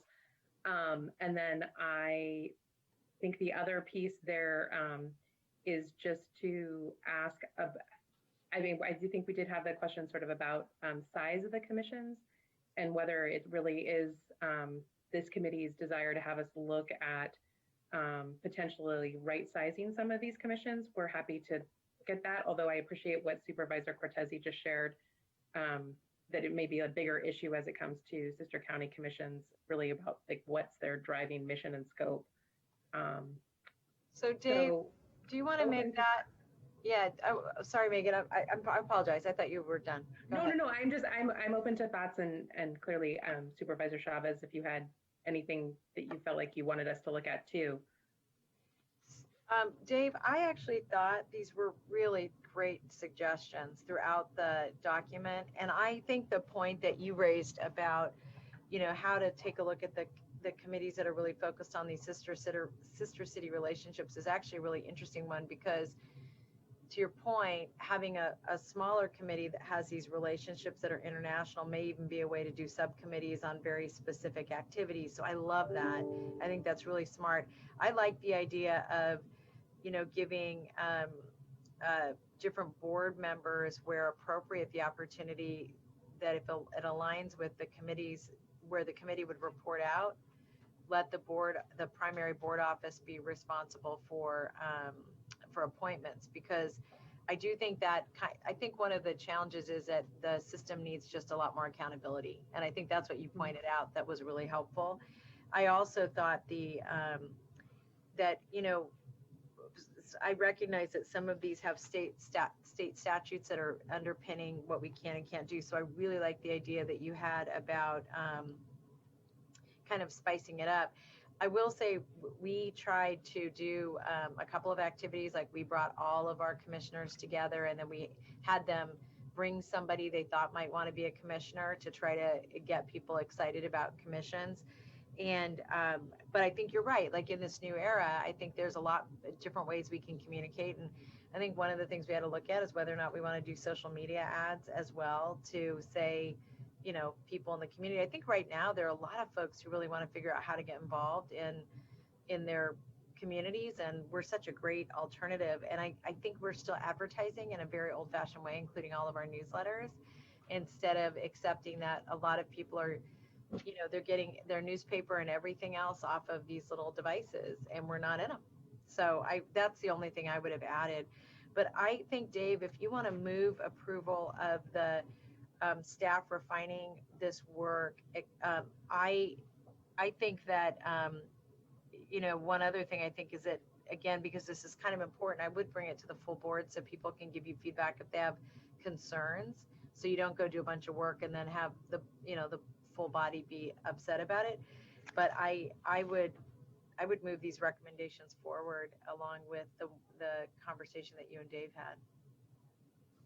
Yeah, that's fine. I'm happy to make the motion to that effect. And as far as the conversation we had, Megan, you hinted at maybe a good place to start if you're going to try to get people around the table is just the piece around the international commissions, the sister commissions. Might be hard enough to get a quorum just to have the breakout sessions, but I think it's important to hear from them and let them choose. How do they want to operate in the future? Virtually, travel, all those things we talked about. So So I'll leave it at that. I'll move the acceptance of the report, and I'll just ask you to incorporate those comments of Supervisor Chavez and I into your thinking going forward. Thank you. And we're going to get feedback at the board when, Supervisor Chavez? That was your stipulation. I think, Megan, what do you think? I mean, hopefully I could bring it back the second meeting in October, first meeting in November. That would Is be great. Yeah. Appropriate? Early November's fine. Okay, perfect. Thank you. Thank you. So we have a motion and a second that passes unanimously. I'm going to move on to item 14, and I'm just as a time check, Dave, we have 14, 15, 16, 17, 19, and 20, and then we have two staff reports. And so I'm going to ask, I know you guys have all been great and brief today, so we're going to do our, like, if we can keep the presentations to 5, we'll try to keep our questions to 5 and move these forward. Welcome, Carla. You're going to lead us on item 14. Yes, I am, and I'm going to share my screen here. Let's see. And then we can get started. Am I sharing? Yes, you are. Okay. Okay, thank you so much. So good afternoon. I'm Carla Collins with the county's Office of Gender-Based Violence Prevention, and today I have with me our Sexual Assault Response Team co-chairs, Lindsay Mansfield with the YWCA Silicon Valley and Kim Walker with VMC, as well as Andrea Bellini with Health and Hospitals. And today we're going to provide a really brief update on our efforts to better address gaps in data as identified in our first report to you this year on the sexual assault process map and time study. So to start us off, I'll turn it over to Lindsay. Good afternoon. I just wanted to thank you for your continued support and interest in the SARC committee and the work that we're engaged in. I'm going to give you a brief overview of just what the structure is, and then some of the work that we're doing, and we'll go into a little more detail about that. As Carla mentioned, I'm the co-chair, and the committee is attended by various community and system partners, which is incredibly important for collaboration. We currently have crime lab, medical, advocacy, law enforcement from different parts of the county, as well as the district attorney's office that attend and participate. The full committee is held every 2 months, and that's a space to discuss trends and maintain communication between partners to make sure that we're on the same page and all have the same information. And then we also have the subcommittee that we engage in 2 times a month, and that is more of like a work committee where we focus on specifically the survivor engagement as well as the database. Those are projects that we're moving forward and have a lot of efforts to improve our system on. So I think Carla's going to take it back from here. Sure. To keep it brief, I'll note that in addressing data, closing gaps, and being intentional and collaborative in our data collection and analysis, this is a huge undertaking, and it's a multi-year project. So what does it include? It includes 3 major projects. One's the database that will help us literally transform the data we can use to talk about gender-based violence in Santa Clara County. Another is a larger initiative of our office to bring together stakeholders across our full scope of human trafficking, intimate partner violence, and sexual assault to have transparent data collection and analysis so that service providers, law enforcement, policymakers, and the general public all have a clear understanding of gender-based data in our county. And finally, there's our effort to fully and truly, in a trauma-informed way, engage survivors in the work that we do. And our long-term goals are to keep a survivor, or to create a survivor advisory board, or some sort of group to advise and partner on the work ahead of us. Now, this is a long road, but we're starting with an online survey and focus groups to engage survivors. And this work has already started. We've secured a vendor. They are interviewing stakeholders and meeting with our SART subcommittee. We expect a survey to be released later this year, this calendar year, with focus groups to begin in 2021. And our first report of findings will come back in June of next year. So I'll now turn it over to Kim to go a bit deeper into our database project. Good afternoon, President Chavez and Supervisor Cortese. My name is Kim Walker, and I am the nurse manager for the Adult Adolescent SAFE program and also the co-chair for the SARC committee with Lindsay. So we wanted to talk a little bit about the questions that have been posed to the SARC committee with respect to the benefits of the database and address some of those here. So regarding what the importance of the database is, it will integrate the sexual assault, DV, and child sexual assault and abuse data. It will align data definitions better so that data collected across agencies will be aggregated and more useful for us in determining trends. Real-time notifications and access to information will be available. There will be, with respect to the gaps that it will help identify and solve, there will be time intervals related to the SARC partner response and action that we'll be able to measure. Where and when survivors stop engaging with the system will be highlighted. It will incorporate the suspicious injury form, the Cal OES 920 form, and allow us to get reports of disclosure more readily from various healthcare providers and mandated reporters. As far as improving system processes, it will significantly reduce the amount of time between the exam and the access to the exam for both the DA and law enforcement, and in addition to the crime lab personnel who need to process the kit and have that information at that time. It will also allow for easy access to the aggregated de-identified data, again, looking at trends and important topics for us to be able to respond to, and it will assist in establishing baselines and monitoring trends. Thank you. Carla? Move on. Please. Okay. I think we were going to skip to the next one. Okay, so we can actually start to wrap up. This chart is only to show that we are really busy and we really are working hard on all of this. During the same time that these data initiatives are moving forward, I do want to note that our office will be launching, in fact, it's next week, a $1.5 million RFP for intervention and prevention services. And I'd like to remind everyone that October is DV Awareness Month. And we have a month-long series of amazing trainings and webinars available to absolutely everyone, starting October 2nd, plus a special, so every Friday starting October 2nd, plus a special 12-hour, 3-day training to better understand strangulation. Each session is completely free, but registration is required and space is limited. You can visit our website at sccendviolence.org to get details and register, or you can follow us at SCCNviolence on Facebook, Twitter, and Instagram to get more information about the conference as well as all of these projects. And I do want to add on the last item about commissions, we've worked closely with the Moscow Sister County Commission and actually have started an online training that's lasting, it's just started and it's going through October. We've already reached 11 countries and hundreds of people on DV sharing of best practices. So you have some amazing, innovative commissioners that are keeping some of the global work happening with us. But with that, if you have any questions for us, we are available and happy to answer them. So I wanted to say just thank you, and for all of you just staying focused on this. As you know, I'm staying focused on it too, and want to make sure that we have regular check-ins. And I'd really like to just have them every 6 months, so we know that how you're doing, that you have all the resources you need to be effective and to be successful. I just wanted to confirm that two things. One, that the gender-based violence prevention RFP, yes, that is going out on September 30th. Is that accurate?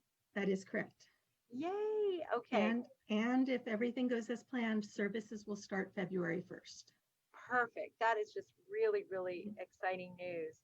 At the April FGOC meeting, I requested an off-agenda report in order to get a comprehensive 2021 gender-based violence, to get the RFP itself. And I don't think I saw it. Has it gone out? Is it published already? It has not, and we can get that out within the next few weeks. I apologize for that. Okay, that's no problem. Let me just say that the reason that report is well, there are a lot of, I don't need to tell you why this is important. So you're the choir. The reason I wanted to just lift this up and especially at these kinds of meetings is that I want to make sure that all of the work that you're doing, that not only you understand how important this is to me and Dave, I know in particular, but I want all the other staff to understand that this is a big priority for us. And to just say thank you very much for your work. And as you know, I always want everything done immediately. And so I apologize for putting pressure on you, but I know it's pressure you're already putting on yourselves. So really, this is my opportunity to say both thank you, but to also ask for a 6-month report back, because I want to make sure these timelines don't move. And in particular, whether it's this or domestic violence, there's just a lot, you know, COVID-19 in some ways has laid bare what we already knew, and how much worse all of this is now. And I think it's going to really catapult us to thinking very aggressively and differently about the way we're providing services. So that's part of the reason I was so excited to get the report today. Supervisor Cortese, do you have anything you want to add? No, just keep up the good work. Thank you. All right, so we're going to take a motion to receive the report. Thank you for the update and tell you we'll see you in 6 months. And I'm so excited that that is going out on the 30th. I can't even tell you, and getting services in first quarter of next year. Yay. Thank you. Thank you for all of that. So we have a motion, and I will make this second. I have no public speakers on this item, so that passes unanimously. Thank you, everyone. We're now going to item 15, and this is our Child Advocacy Center report.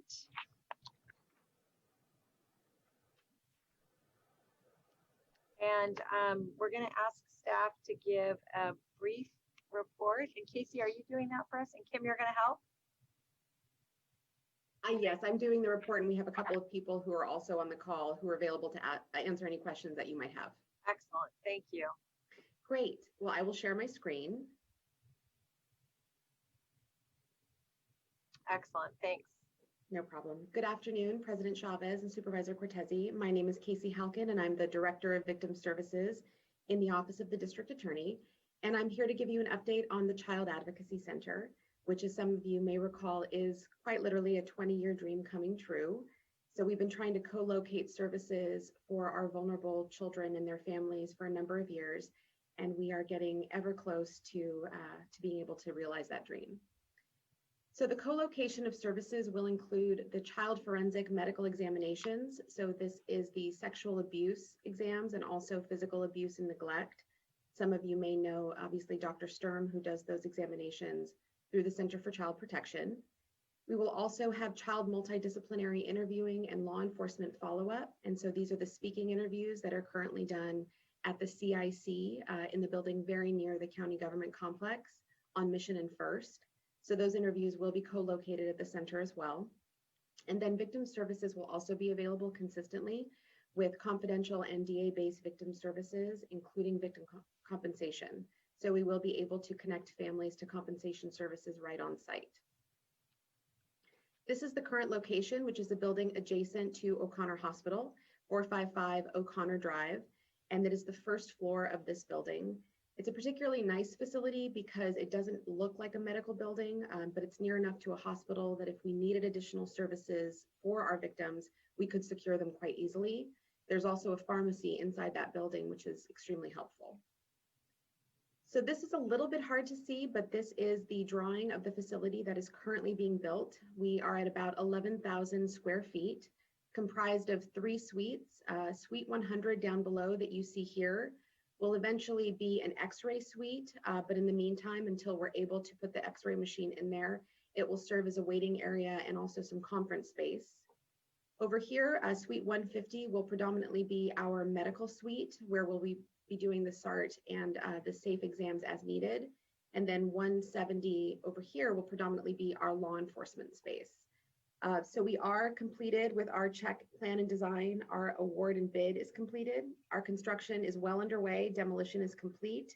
Interior walls and cabling and electrical are all up. Furniture and equipment are being ordered as we speak, and we hope to do our final walkthrough in late December, early January. And we are still on target for occupancy by the county in the spring of 2021. So on day one, this is what our staffing needs will hope to be. So we have non-medical positions, which does not include the on-call positions, and we've tried to indicate how they will be funded. So the Child Advocacy Center program manager will kind of act as the hub manager for the center, collaborating with all of the other members of the leadership team. And that position actually posted today. So we are incredibly excited. It's up and live on the Santa Clara County website. So if you know anybody interested, please send them our way. We will have two district attorney victim advocates that are grant funded as well, and they will be on site.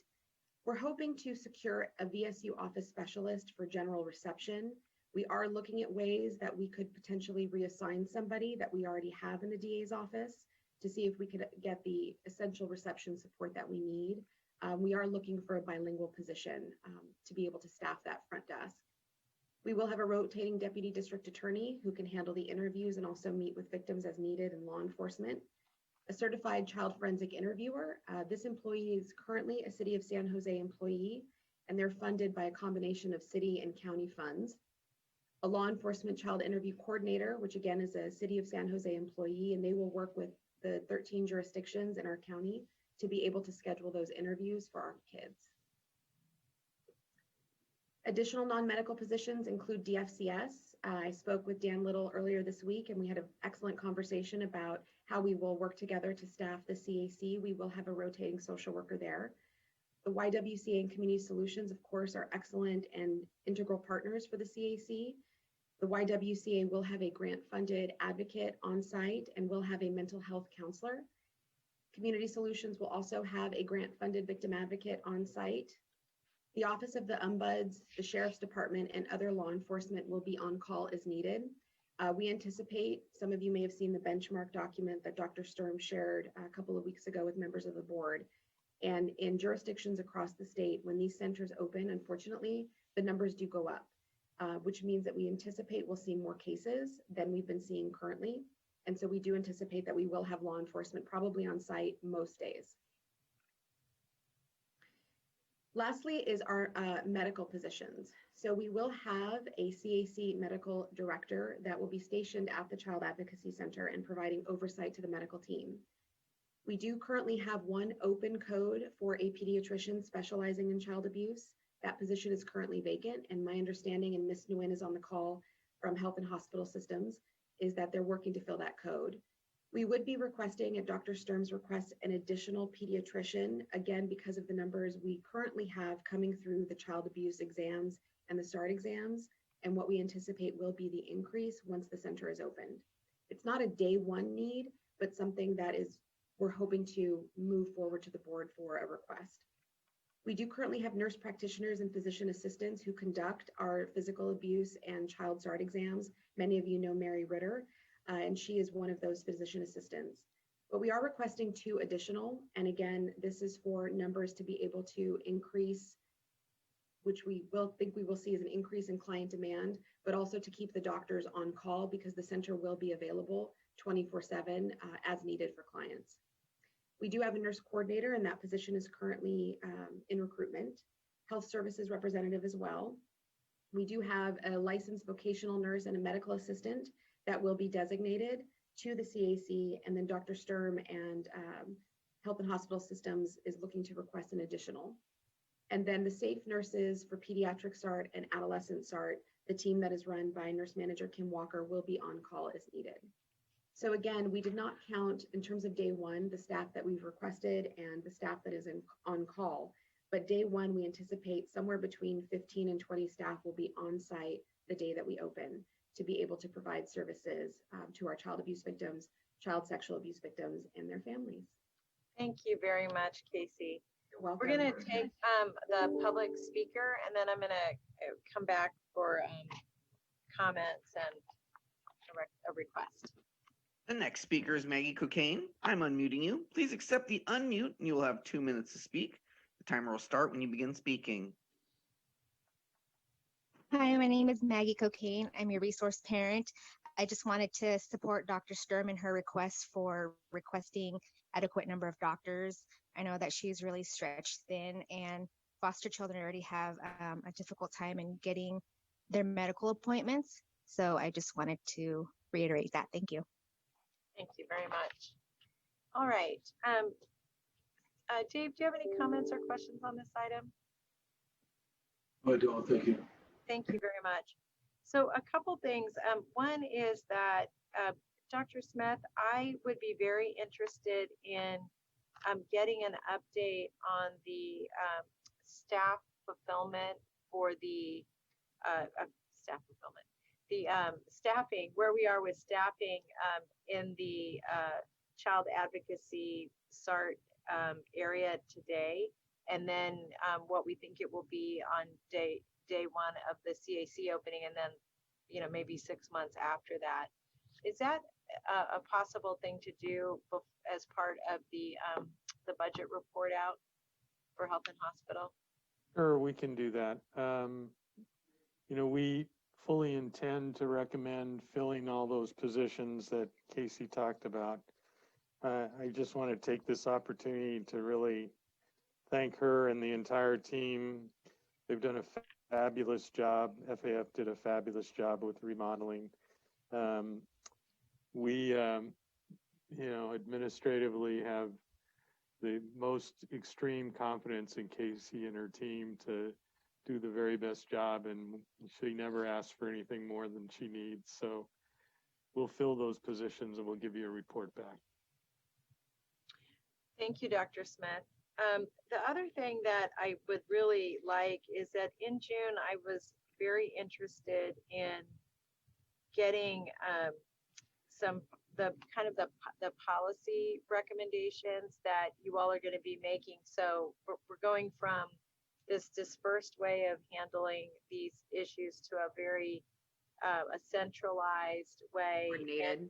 Yeah, and I'd really be interested in better understanding, and I gave a list of things I was interested in: reporting, communication services, best practice, and how all of this would wrap into our prevention work, specifically our gaps in reporting and our gaps in communication. And Casey, if you can work with the team to let us know when that can come back to us, I would really appreciate it. Absolutely. And we anticipate that the candidate that will become the new program manager will be a very important part of that leadership team. And we will start calling meetings for everybody to work out the protocols and also the workflow. So I'll speak with JGS when he is back, James Gibbons Shapiro, and we will get back to you with the date that we can report back. Yeah, and what I want to be specific about is this was a request I made in June, in part because as we were getting ready for the opening, I wanted to better understand what, if any, anticipated needs that we were going to have in this time frame, and also if there were policy challenges that needed. Tell me I didn't reserve the track. That if there were challenges that were going to need to be addressed, that we could address them sooner. Dr. Smith? Yes, thanks, Madam President. I should have also made it very clear, and I want to take the opportunity to correct that. Dr. Sturm and all of the medical team involved also do a fabulous job, and they're really the key functions. I want to thank them very explicitly for all the work they're doing and make sure that we get the pediatricians and nurse practitioners we need. Thank you. And I if there's no other comments, I would just like to move this forward with the requests relative to staffing and the requests relative to information, and also to say this is really, really exciting, and it's moving in the right direction. And I concur with Dr. Smith. This is really, I know, been a labor of love for a lot of you, and it's pretty amazing to see that it's almost here. And and I also want to say a very special thank you to Dr. Sturm and Kim and Casey and James and others who aren't here, and Jeff and his team, both Dr. Smith, Paula Renz, and also Jeff Draper's team as well. So with that, I'm gonna make a motion to move forward with the additional requests that I made, and we have a second from Supervisor Cortese. It's Mike Wasserman, second. That's right, and that passes unanimously. Thank you, everyone. Thank you. We're now moving on to item 16, and this is options for children with developmental disabilities.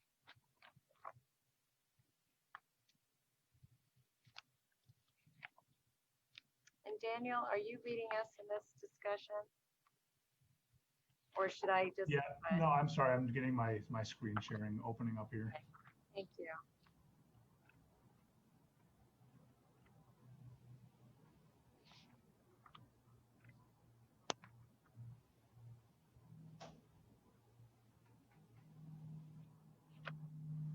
All right, good afternoon, President Chavez and Supervisor Cortese. I'm Dan Little, the Acting Director with DFCS. Good to see you again.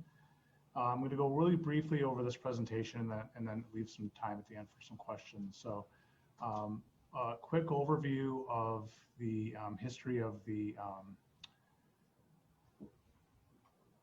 special education services, specifically with SARC. With the Lanterman Developmental Disabilities Act in 1977, that really created the service spectrum that we see today, and created the regional centers. San Andreas Regional Center is the local regional center for Santa Clara County. There's specific eligibility criteria, listed some of them here, but I think importantly to note that every child coming in through DFCS care is going to have some kind of a assessment to determine if this child should be referred to SARC for services.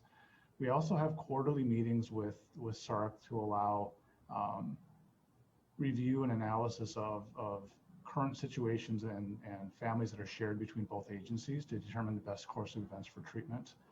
We also do bi-monthly drop-in sessions where social workers can consult directly with SARC staff. And this has been ongoing for a long time. One other thing I'll note about the process and the collaboration is we recently signed an MOU July 1, AB 2083, which really solidifies the partnership between several key stakeholders within our system. So it includes DFCS, the Regional Center, Probation, Behavioral Health, and County Office of Education. And the goal of that is to establish and coordinate services specifically for children experiencing foster care. The creation of that MOU has two different components. There's a leadership team that's going to be meeting quarterly to discuss policy and procedure. There's also going to be a monthly technical meeting. I think that's where you're going to see a lot of work going into the collaboration of resources across the county and across all these service providers to make sure that we're all serving these meeting the needs of these children.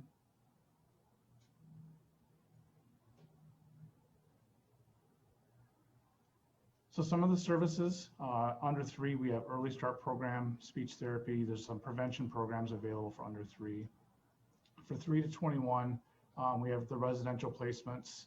We have advocacy, some of the day programs.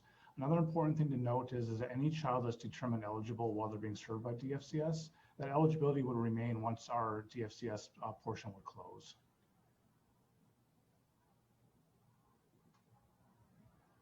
And the last is that a component of SARC is placements. So SARC has a little bit different placement system than DFCS and child welfare. So they're licensed a little bit differently and provide a little bit different level of support. So SARC placements can include enhanced behavioral support homes. You have transitional housing placement plus foster care. There's SARC specific group homes and the specialized family group home. And on the right there, you can see the number of placement types that we're currently utilizing. So right now, DFCS is serving a total of 23 youth that are kind of co-agency. Majority of them are in a SARC specific group home, but you can see that there really is a blend. When we talk about the continuum that we've been talking about building out and the impact on this, there's two components I think that we need to look at. One is training of staff and caregivers to meet the needs of regional center youth, and I think the other is really just placement resources in general. So training is really has two components. Training for staff, and then you have the training for the foster parents. So DFCS is currently working on a contract to bring in a provider that provides ABA training to foster parents. So that's something that we're going to be looking at, especially for some of our DFCS foster homes that are part of our pilot to provide high levels of care to the children that we're serving. The second component, I think, is for the staff. The plan within the continuum is the Seneca staff that would be at the Welcoming Center and would be supporting the foster homes all receive elements of ABA training and ABA principles within their onboarding. So there's going to be ABA components within that training. And then again, looking at the supports provided to each foster parent within that continuum. I think a big component that's going to impact the longevity of providing services and supports to children under this is really that AB 2083 work.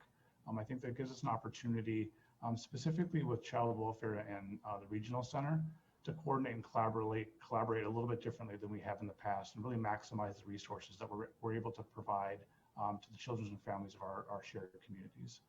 So with that, I'll end the presentation and open up for any questions.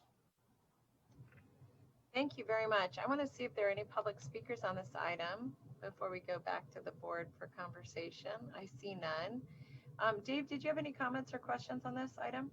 No, I don't. Thank you. Thanks for the report. I just had two questions. One is, you said there would be components of ABA training, and I'm wondering about components versus the ABA training. Yeah, and I think that that's the language that in Seneca's, Seneca has their own training academy, so they build their training curriculum. So the way that it's been described and the way I've seen it, it wouldn't necessarily be an ABA certified, so for a family that was serving SARC specific children, but the way they blend it with the other treatment modalities that they train, that it creates a full continuum to meet the needs of those children. So my question / concern is, and only because I don't really know the significance between the ABA training and the having components of it blended in, is that is ABA the gold standard? Yeah, and I think that there's elements of that ABA that really go into how you support the children, especially autistic children. I think that's kind of specifically words marketed towards. What the Seneca has done is combined additional elements to other therapeutic models that combine with that elements to provide kind of a comprehensive training platform. This is something that I could go back and get additional information on which specific elements. Yeah, I think it might, regular ABA. I think it might be helpful only to understand what the gold standard is, and there may be a reason they don't do that. I would just be really interested in knowing what that is. And then could you let us know when you have found a welcoming center, and also, you know, as you get new updates of what's been implemented as part of the continuum of care model? I know you all are doing a ton of work on that, and some of it's probably moving really quickly and others more methodically. But if there's any highlights you want to raise in either of those areas, I'd be interested in hearing them. Yeah, absolutely. No new updates on the site itself. I know that there's a couple of sites that the teams went and looked at this week that were promising, so there's some follow through going on with those two. I do know that there are at least 2 of the treatment level foster homes as part of the continuum that are going to be coming online early to mid-October. So that'll be a really needed addition to our current treatment model to be able to provide that individualized care within a individualized foster home that provides that level of treatment. So those will be coming on board early to mid-October. Great news. Thank you. Yep. Thank you very much. Thank you. And I just would ask that, you know, we, if working with our staffs, that we figure out maybe in the next 3 months, again, just because this is something we want to make sure we keep on our radar, but that I'm really interested in digging into the ABA question, just the why of it. There may be a reason. I would just be interested in understanding it. So could I ask for a motion to receive the report with additional requests for continued information and report out to this committee? So moved. And I will second that. Thank you.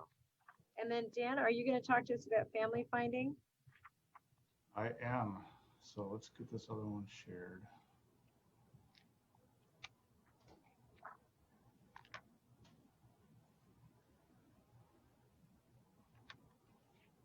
All right. So welcome again, Dan Little with DFCS.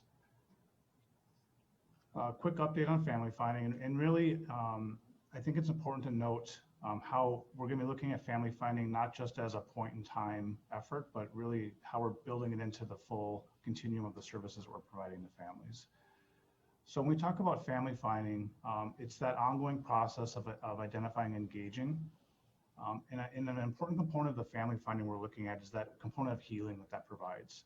So it's not just looking at somebody for a placement option, but how can we get children connected back to the families that they know, the families that they came from, to help build those healing relationships. So even if somebody isn't available to be a placement option, they're still available to be there to take them out shopping or take them to movies or be a support for them. So really expanding how we look at family finding. The model that we're using is built upon Kevin Campbell's kind of original model, which includes 6 basic steps: discovery, engagement, planning, decision-making, evaluation, and then follow-up and support. That includes things with file mining. And a big piece of these 6 steps is really how you're engaging the children and youth during this process. So it's really an interactive process.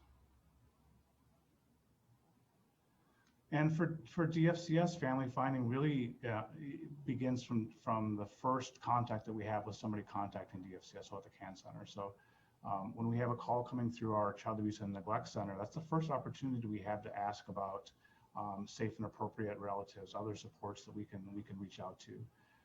The idea is that if a emergency response social worker has to respond on site, they already have some idea of some people they can contact should they need to do a removal or do they need to ask anybody else for assistance.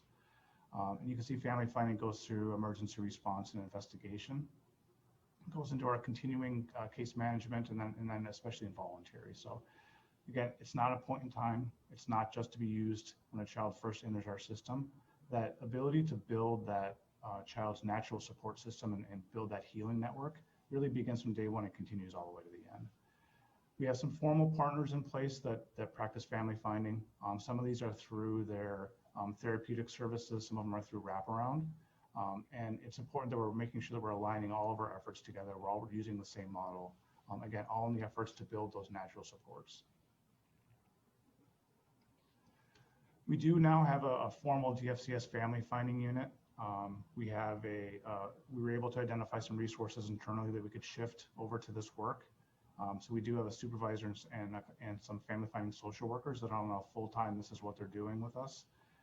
So they're helping to start this process to help build this infrastructure within DFCS, helping to orient families to child welfare, helping to supervise contacts, visitation, again, to help learn and engage families a little bit differently. At the bottom, so our goal is that over the next year that we increase our relative placement over 40%. On that, Dan, what's the possibility? And what I should our ultimate goal be? So I think that we have looking at where we're at now and where we have been in the past, I think that's a very realistic goal. I think looking at what some of the other systems have done, both within California and LA County and nationwide, I think that over a multi-year effort, we should be able to get there. There wouldn't be any reason for us to get over 75%. I think again, that's a system approach though. So, with DFCS kind of going at it alone, there's a certain benchmark that we'll meet. To get to that level, you really need a system approach, and I think we do have that here. And is that what LA County is using, the system approach? Because their numbers are pretty high. Yeah, they're using the similar model with Kevin Campbell. What I'm excited about is we've had a couple conversations with Kevin to discuss the possibilities of him coming to our county, have as one of his sites, and he's very interested. So we're working through the details of that. Right. But it wasn't just DFCS. It was DFCS, social services, behavioral health, probation, juvenile courts, all interested in doing this. So that's why I think that it is a realistic opportunity for us to get significantly higher and really become a benchmark for the state. Yeah, thank you. That's exciting. Yeah. So at that point, I'll take any questions. So I just have to say, I am so excited about this, and I would love if you could come back in like 6 months.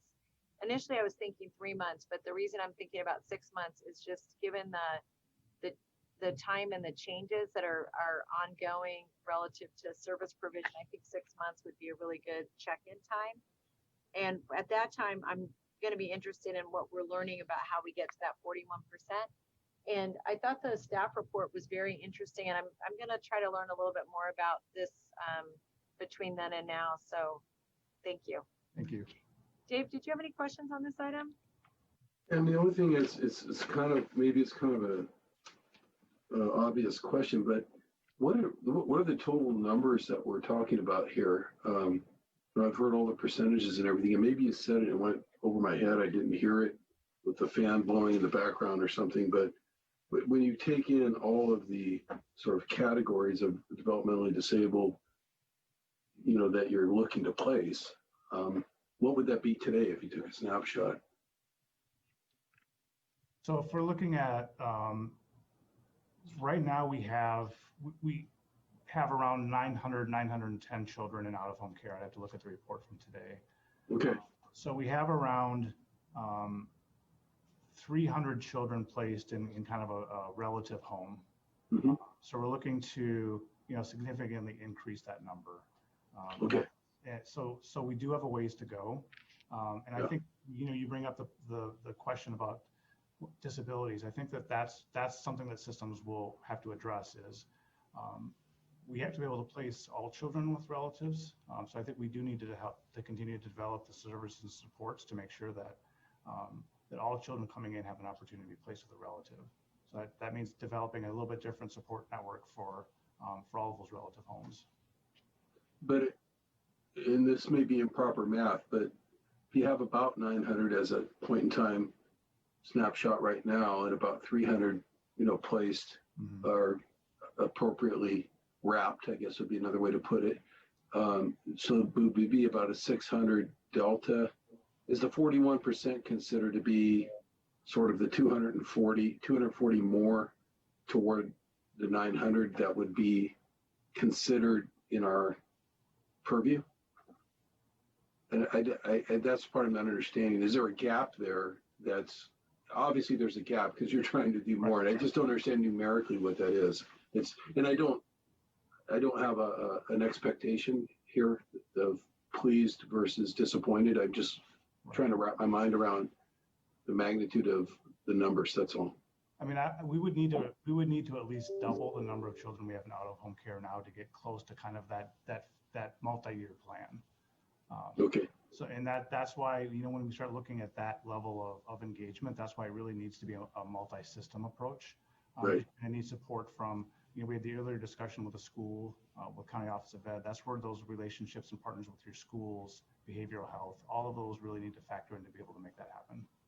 Yeah, and is it safe to assume that the vast majority of these young people would be, I guess the age goes all the way up, but I'm wondering how many of them are in our public education system, and therefore we have some connectivity with schooling services, for example, on the behavioral health side as a touchstone for, a caseload.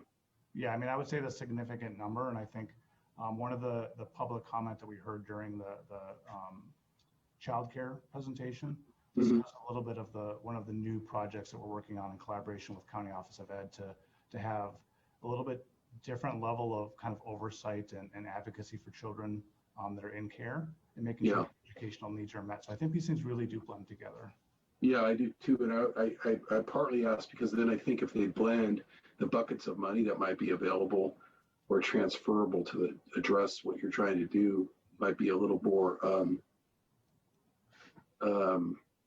there might be more opportunities, let's put it that way. Much like we used MHSA money for schooling services, even though by and large, it's not solely a mental health type of a program, right? It's an overall diversion kind of a program. This is an overall placement program, but it just strikes me there may be some sort of transferability of buckets of money that could be useful to you, particularly if we tie directly back to education like that. So anyway, someday I'd like to hear more about that, but I appreciate you answering the basic question as to what the numbers are. Thank you. Yep. And if I can add just real quick too, that with Families First Prevention Service Act, it's also going to allow child welfare to shift traditional funds that used to be used for just foster care into those at-risk services as well. Right. Yes, we've heard that. That's exciting, and I'm glad we're still working on that. Thank you. Thank you very much. Can we get a motion to receive the report on family findings with the report back in 6 months? So moved. Second. Thank you, Dan. Thank you. The next two items, if I can, I just want to give a very brief request for information, and mostly because I realize we're now up against we have this Zoom call on our staff for 7 more minutes. So for intern and earn, first of all, I want to thank the staff for working so hard to keep the program going, even in really tough times. What I'd like to get is an off-agenda expenditure of the resources, just because I want to better understand that. I know I've been driving the staff nuts with questions, so if they could just write it up that really clearly delineates how we spent that resource would be great.